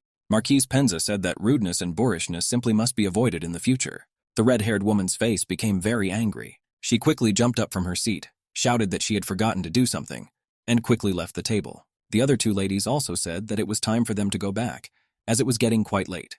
They thanked Mrs. Penzel for the invitation. Mistress pretended to be very sorry, and wished the women a good journey. Shariel marveled at how cool Marquise was. She just admired her now. The Marquise of Penzel winked at the Duchess. She said that now her appetite was back too. The Duchess laughed. She said happily, eating another piece of biscuit. It was indeed sweeter now. The Duchess and the Marquise were left alone at the table. They had time to gossip about their affairs. At this time, the boys were in another part of the garden, where a large number of treats and chairs stood. The boys stood all in one group. Cassel was the only one sitting. He sat eating piece after piece of pecan pie. It was his favorite pie, so he couldn't miss it without eating it. The birthday boy stood looking silently at the boy. There were several other boys standing around him. Mr. Penzel asked to be interrupted and said he would be back soon. The gentleman approached Cassel. At this time, Cassel also turned his attention to the boy. Mr. Penza asked the Cassel, "Is the pie tasty?" And the boy smiled kindly. Cassel didn't want to play with the children, so he stayed at the table. The boy remembered his mother's instruction. He made friends and had fun. If he didn't keep his promise, he would be hated. So Cassel also replied cheerfully that the pecan pie was very tasty. Ask Marquis Pension if he wants to try it. The boy is surprised. He addresses him as you. The boy probably doesn't know who he is. Cassel confessed. He really didn't know this boy. Cassel wondered whether he should get to know him. He was beneath him anyway. The boy gave a clue. The one Cassel ate was made by their pastry chef. Cassel realized at once. The boy in front of him is Radius Penzel, and he is the birthday boy from today. It was exactly like that. Radius asked if Cassel was jealous of him. Cassel replied that he didn't envy him one bit. Radius was surprised. He was envied by almost everyone at the gala today. Why wasn't he envied? Cassel simply answered because Cassel said that he too would now be congratulated every year. Radio asked why the boy was blushing. Radius thought Cassel was very funny. Cassel asked why he was coming on to him. They were having fun without him. Radius said Cassel looked more interesting than them. Yeah, I'd be rude to leave him here alone. Radius said his mum praises him all the time. And he asked Cassel, praise or his mum? Cassel could now say with certainty that his mum praises him non-stop. Radius said whether he was sure of those words. Radius was sure that his mum praises him more often. Cassel said that his mum praises him so much that she doesn't even let him rest. There was an argument. It was as if they had lightning bolts. They looked at each other with glances. Radius was smiling, and Cassel was angry. Suddenly a red-haired boy approached the boys. He thought Penzi had left them to be with someone important, and he was playing with this child. Penzel asked if he wasn't the one choosing who he was with today. The red-haired boy forbade that he knew nothing at all, and pointed his finger at Cassel. He called Cassel a scum and a savage. He has barbarian blood in his veins. The red-haired boy's mum said that even if he just went near him, he would be cursed for life. Cassel felt very hurt by those words. A little thought he just hacked away. Cassel poked the red-haired boy with his finger. He asked if he could answer for his words. After all, one should never throw around unsubstantiated words. All words must be backed up. The boy said sure, and he could confirm it easily, didn't think he'd be scared. Father Cassel's assistant always said that he is a member of one of the most noble families in the empire, exceeded only by His Majesty's family. And to match his status, a boy must learn manners. Cassel remembers it all at the moment. That red-haired boy, when he grows up, he'll be afraid to raise his head in his presence. It's just idle and unnecessary chatter. Cassel was well aware of these rumors, and the red-haired boy apparently not smart enough to watch his tongue in the presence of the future duke. The red-haired boy was dumbfounded.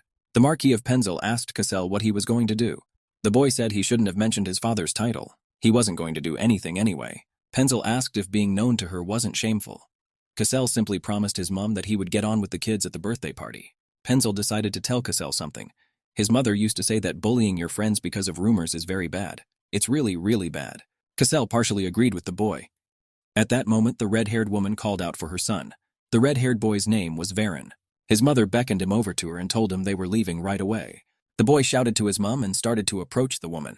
Cassel was told to be friends with him because they were the same age, but adults don't do that. It was true. Marquise Penzel said that when she interacts with her son, she just loses track of time. The Duchess was of the same opinion. When she spent time with Cassel, the days flew by. The Marquise of Penzel did not know that she and the Duchess were so alike. After all, everyone was talking about the excesses of her love for her son. Lead sweethearts, and there's nothing wrong with that. The Marquise asked how Mistress usually spent time with her son. The Duchess hesitated, at which point she became very dizzy. She recalled a snippet from her memory. A man shouting that he had given her everything. The least she should do is appear superior and pretend to know. The woman was crying. Apart from her smarmy face, she had nothing. The man asked to use it at least. At that moment, the woman realized that it was Cheryal's father. The memory just seemed to fade away, but it made the woman feel very bad. Marquise Penze ran up to Mistress. She asked if she was well. The Duchess said everything was fine. She just wondered if her son was doing well. You could see with your eye that the Duchess loved her baby very much. And if she was so worried, the Marquise said they could go and see the children. It was a marvelous decision. The Duchess thanked the Marquise for her kindness. They got up and, accompanied by the roomer, went to where the children were walking. As the women approached the children, it was obvious that the atmosphere was tense. The Duchess hesitated. Didn't fight with anyone. She believed him and she'd read the novel, and also that his abilities had already manifested themselves. The Duchess thought for a moment. There were servants standing near the children and talking about something. When the Marchesa and the Duchess approached, everyone realized that something had happened to the children. The maid stammered and tried to tell me. Between Mr. Loperam and Mr. Devils, she didn't finish. She said with a little more strength that Mr. Loperam had been crying. The Duchess was stunned. What could have happened in the playground? She chastised herself, then the thoughts that popped into her head. Cassel is only a child, one could guess. At this time, the woman quickly called out to her son. Cassel started to run to his mum. His eyes were in tears. He quickly ran up to his mum and hugged her. Mum said that everything was fine and she was already here. We looked into his eyes and asked if he was okay. She also asked why he was crying. The Duchess asked who was responsible. She also asked who dared to see the child. Her eyes were full of rage. At that moment, she saw a red-haired woman not far from her, someone she had already had the pleasure of interacting with today. Was it really her fault, Mistress of the Devils? She asked her to explain herself. Mrs. Churdy was confused. She did not know what to say to the Duchess. A little further away from her stood her son. After a little thought, the woman said her son made a little mistake. Cheryl was shocked. Because of a small mistake, her son was now crying. The red-haired woman tried to explain. It was just a misunderstanding. At that moment, Mr. Penzel came over. He said that if nobody minded, he could tell what had happened. At that time, Rodion's mother came up, and the boy quickly ran into his mother's arms. The Marchesa told her son she warned him not to socialize with them. He's a member of a noble family. But the boy asked to wait. He wanted to explain everything. Mum knew Rodion was intelligent and well-mannered. She asked me to listen to her now. The Marquise apologized to Mrs. Loperam. She had allowed such an unpleasant tea party. She realized that such a thing was simply not allowed. Mrs. Loperam said there's no need to apologize, it's all right. The only thing she wanted to know was why her son was crying. She also wanted to know if he had been apologized to in a proper manner. At these words, the red-haired woman was stunned. The Duchess said she was not the most patient woman, and she asked to be told what had happened between the children while Mum was away. Mistress Devils bent over in shame, and her son said that Cassel was their barbarian, and with that he insulted the whole Duke's family. Mistress Devil asked me to understand. You are her son, after all, a child. Does the fact that the boy was a child excuse him? The House of Dukes is always in an unflattering light, so the boy must have heard the gossip. Cassel added. The red-haired boy said if he came near him, let him be damned. Mrs. Churdy laughed. She said that she had already punished her son. You're already in the past. Such a good day. And Madam didn't finish. Cheryl said she hit her son on such a good day. The red-haired mum felt no shame or remorse. Cheryl said that Mrs. Churdy reprimanded her son and hit him. She has no conscience at all. So the Duchess asked to apologize to her son. Mrs. Churdy slowly extended an apology. Cheryl asked to stop showing the play. She asked now to apologize to her son. The red-haired mum bent over the boy, grabbed his head and told him to quickly apologize to the Cassel. The boy didn't have to ask, he was in a lot of pain. She asked her son if he still didn't understand, and she raised her gloved hand high. Cheryl clutched Cassel tighter. She didn't want her son to see this. The woman put her hand up, she wanted to swing. Her face was very angry. All indications were that she wanted her son gone.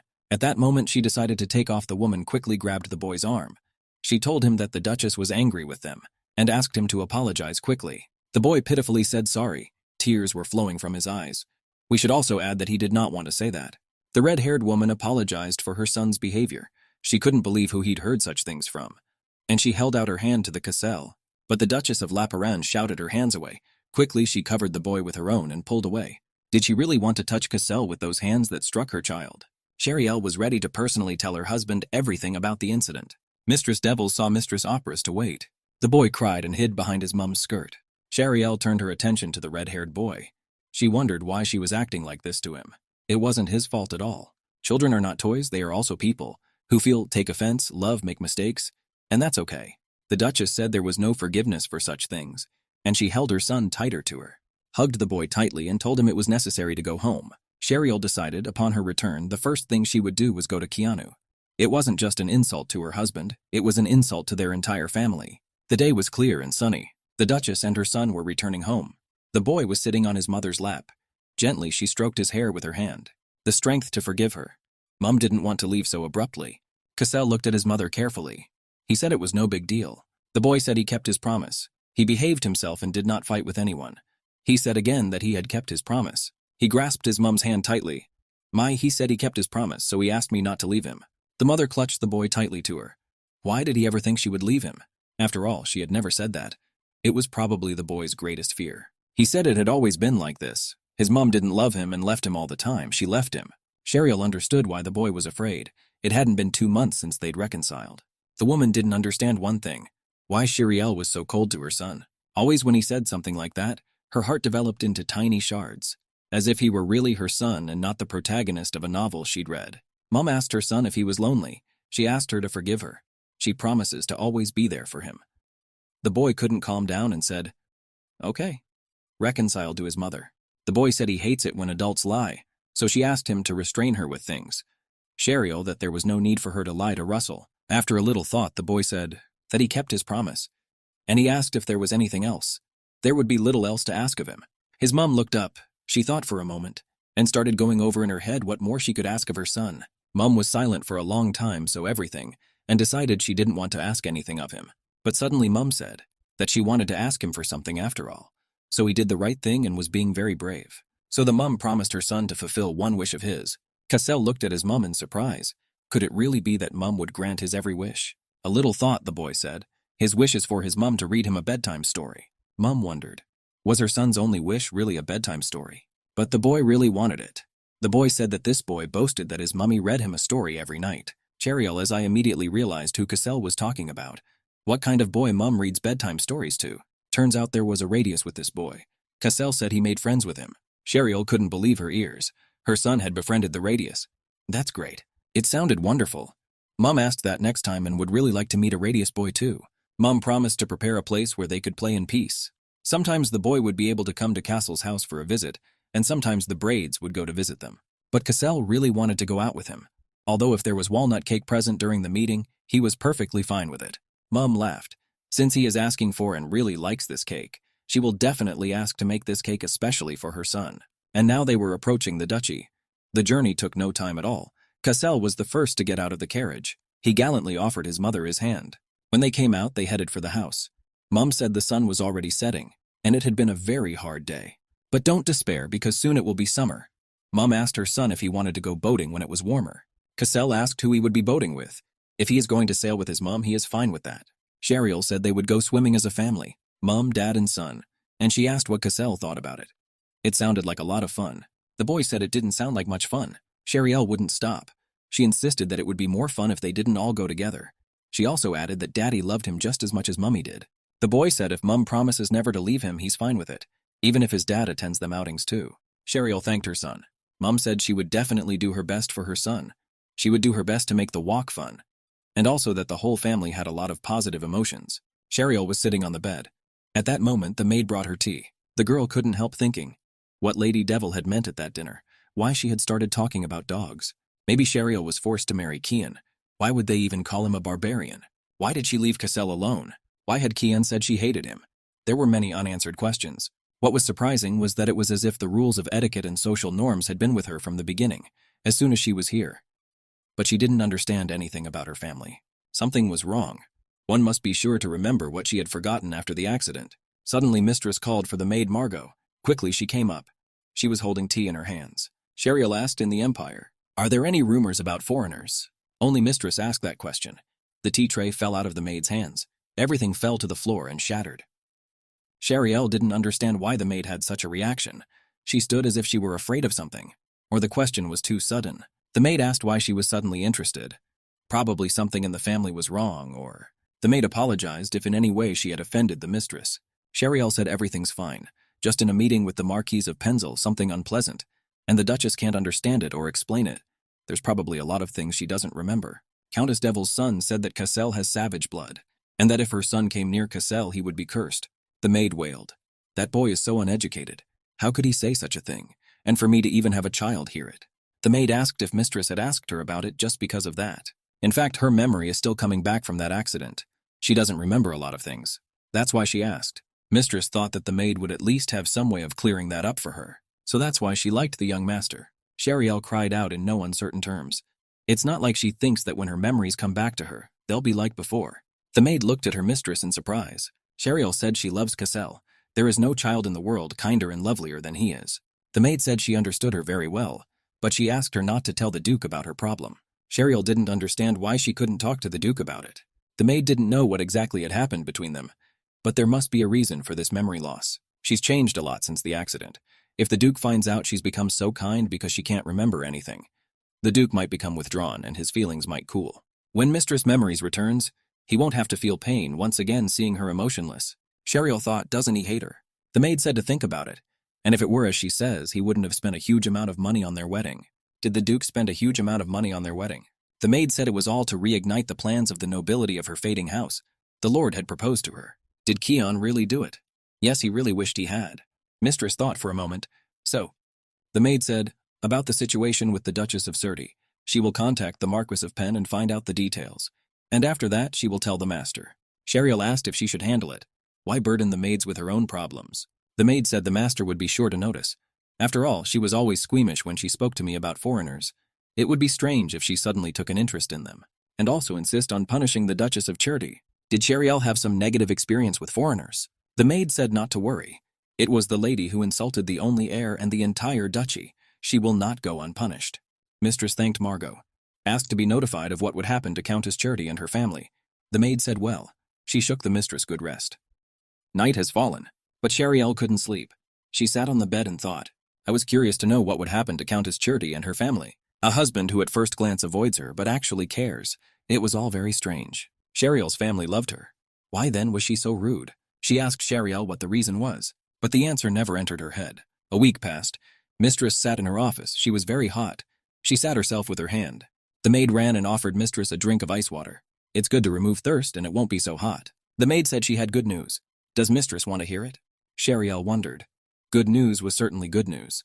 Spring said that Mistress asked her to tell her what would happen to Surrey. The Countess is now banned from the high society.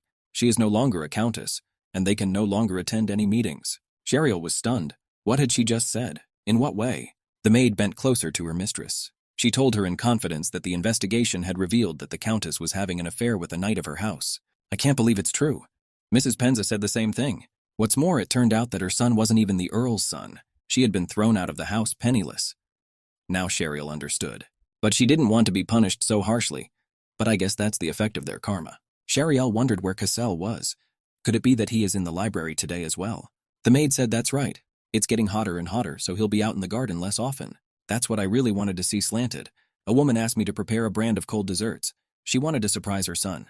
What I wanted to say to Mistress. Shariel eyed the maid carefully. It might be unexpected, but the maid hoped that even when her memories returned, she would relate to the young lord.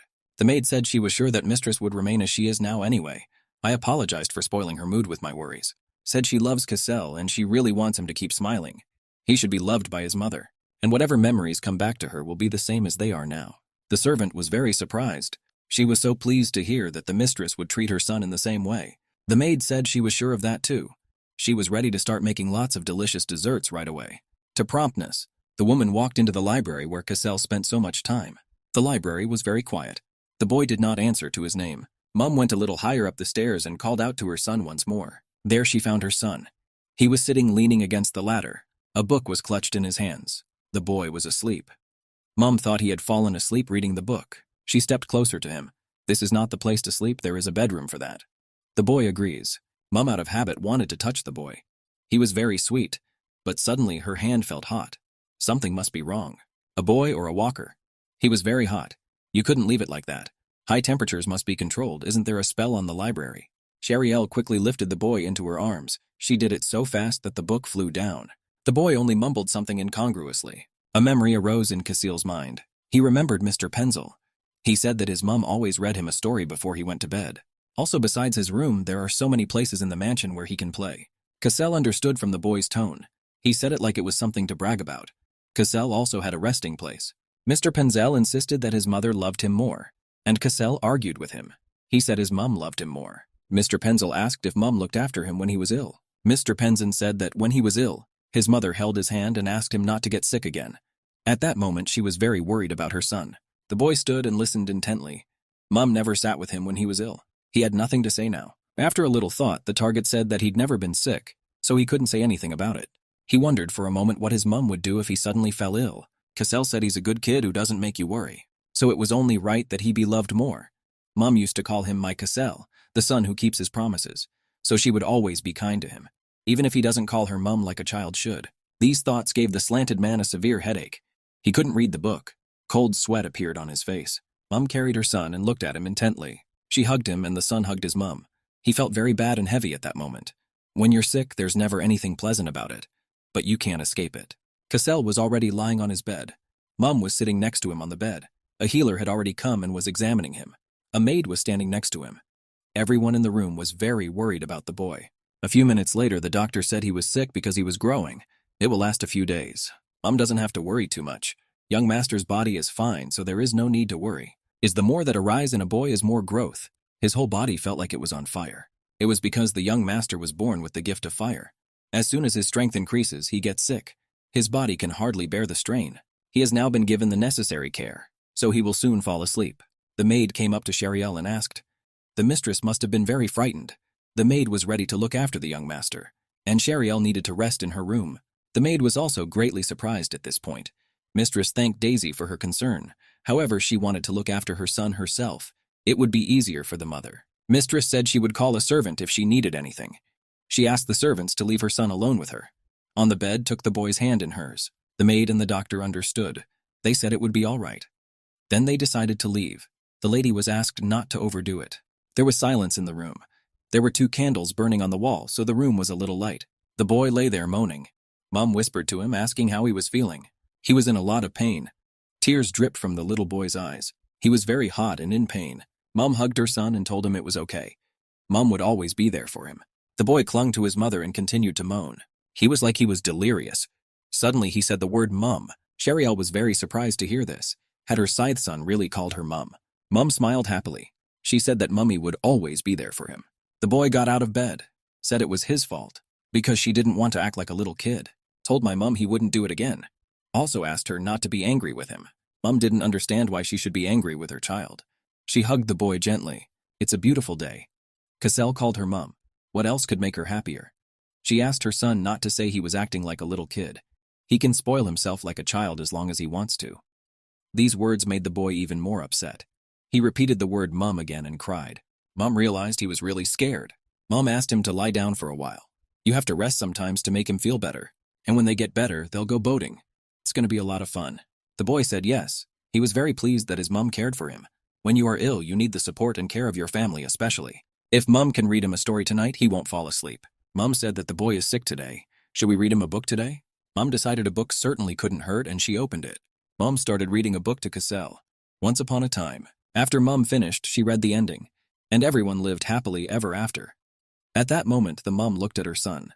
It was evident that the boy was sound asleep. At that moment, the Duke came into the room. He asked his wife why she was still awake. Shariel was stunned to see the Duke beside her. The Duke gave Shariel a great fright. His wife asked him why he was up so late. He was probably tired of dealing with business until the evening. Shariel asked, coming into the room because she was very worried, as if of a different opinion. He said the boy is the heir of the family, and he had only come to see his condition. Asked him not to worry. His wife was pleased that even though the Duke had worked through the night and was tired, he still found time to come here. He can't be honest after all. Shariel said she would be with Cassel all day, which the Duke asked why she was doing this. It's completely unlike her. Shariel didn't realize if it was strange. What was strange to the Duke was if it was the old her. His wife asked what if she decided to change. The Duke wasn't sure that people could change in an instant. Shariel didn't understand where he got such confidence from. But the Duke remained silent and only looked at his wife intently. He said because she hates him and Cordicius. Shariel didn't know what it was like before, but she didn't hate them so much now, especially when it comes to her favorite son Cassel. So she hugged the child in the Marquis Penn's family and got angry. She couldn't be angry given the way she'd blabbed his origins. Shariel didn't know what she meant. The wife said the baby wasn't responsible for anything. The Duke was in agreement. The child is not to blame for anything. After all, it's only a child. The Duke asked Shariel if she could take his hand, and he held out his hand to her. The wife was surprised why suddenly she should take his hand. Another second and Ocean took his wife by the hand. It was strange. She always hated touching him.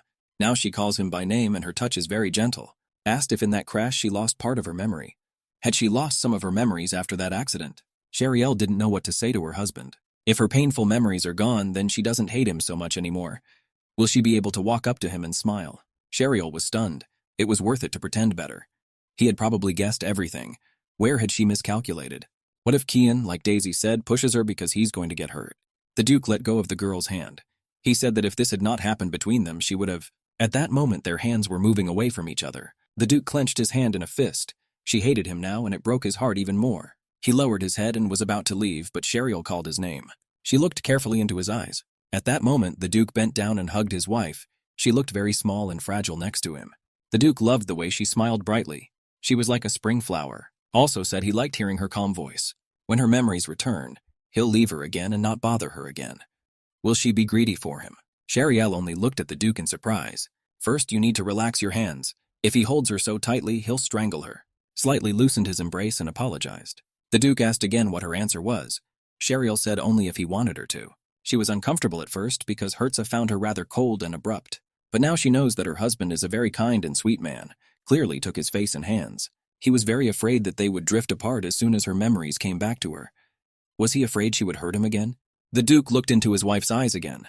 Their eyes and lips were very close together. Shariel said, even if she remembered everything, she wouldn't do that to him. The Duke didn't understand why she was saying that. Her image now. Her words all felt like a dream. The Duke didn't know how he should proceed. At that moment, Shariel laughed. Kayan didn't understand why she started laughing. Her laughter was because her husband was very nice. Shariel quickly raised an outstretched finger in the air. Did he almost give her an upset stomach because of it? He didn't know then that she had lost her memory. He thought she just wanted to laugh at him and his feelings. But now he realized that it wasn't. Always hoped he'd see her smile someday, because she was very cold to him. Turns out his wife still loves him. And the Duke for a moment recalled the image of his former wife, very angry and irritated. He remembered shouting to her that he still loves her, even if it doesn't matter to her. The Duke put his hand over his heart, said he still loved her, and no matter how tough he is. His heart melts at the mere sight of her smile. Shariel was surprised. How could he calmly say such a thing? She looked carefully into his eyes once more. He bent down and gently kissed her curl, and in Shariel's heart everything was boiling. She was embarrassed to death. He was devastatingly handsome today. His body was too close. She wished he would move away a little, but gently he hugged her back. Those touches. The Duke bent over his wife. At this time, their son was sleeping gently on the pillow. Shariel began to stammer. The Duke was too close. He noticed that she began to stutter. The Duke also noticed that her face was very burning. The husband asked if his wife was embarrassed. Shariel tried to push the Duke away. She asked him to move back a little. The Duke quickly removed his hands and looked intently at his wife. Aren't they here for the castle? Everything was right. The Duke came to the Cassel, but there was one but. After all, he had met his wife here, and he was very worried about his Shariel too. The wife was confused. Why was he suddenly worried about her? He was not the kind of man to behave so kindly. Every time she came to him and waited at the door, he pretended to be busy. Duke wondered if she was really that upset in those moments. It wasn't the first time she'd grumbled over something that had happened. The Duke knelt down in front of his wife. He likes it when she comes to his office, but he thought she'd end up leaving him anyway. He wanted her to like him as much as possible. His gaze, it was really the look of a man in love. Shariel wondered if he was really afraid. If he said he wasn't scared at all, he would be lying. The Duke was very much afraid that the day would come when she would look at him with disgust again. But he didn't want to leave her. Otherwise, he would regret that decision for the rest of his life. Said he would always love her, his Shariel. The girl looked at her husband in surprise. She had not expected him to say such words. He was very sincere, and she believed him. She had managed to establish a relationship with both her husband and her son, and it was wonderful.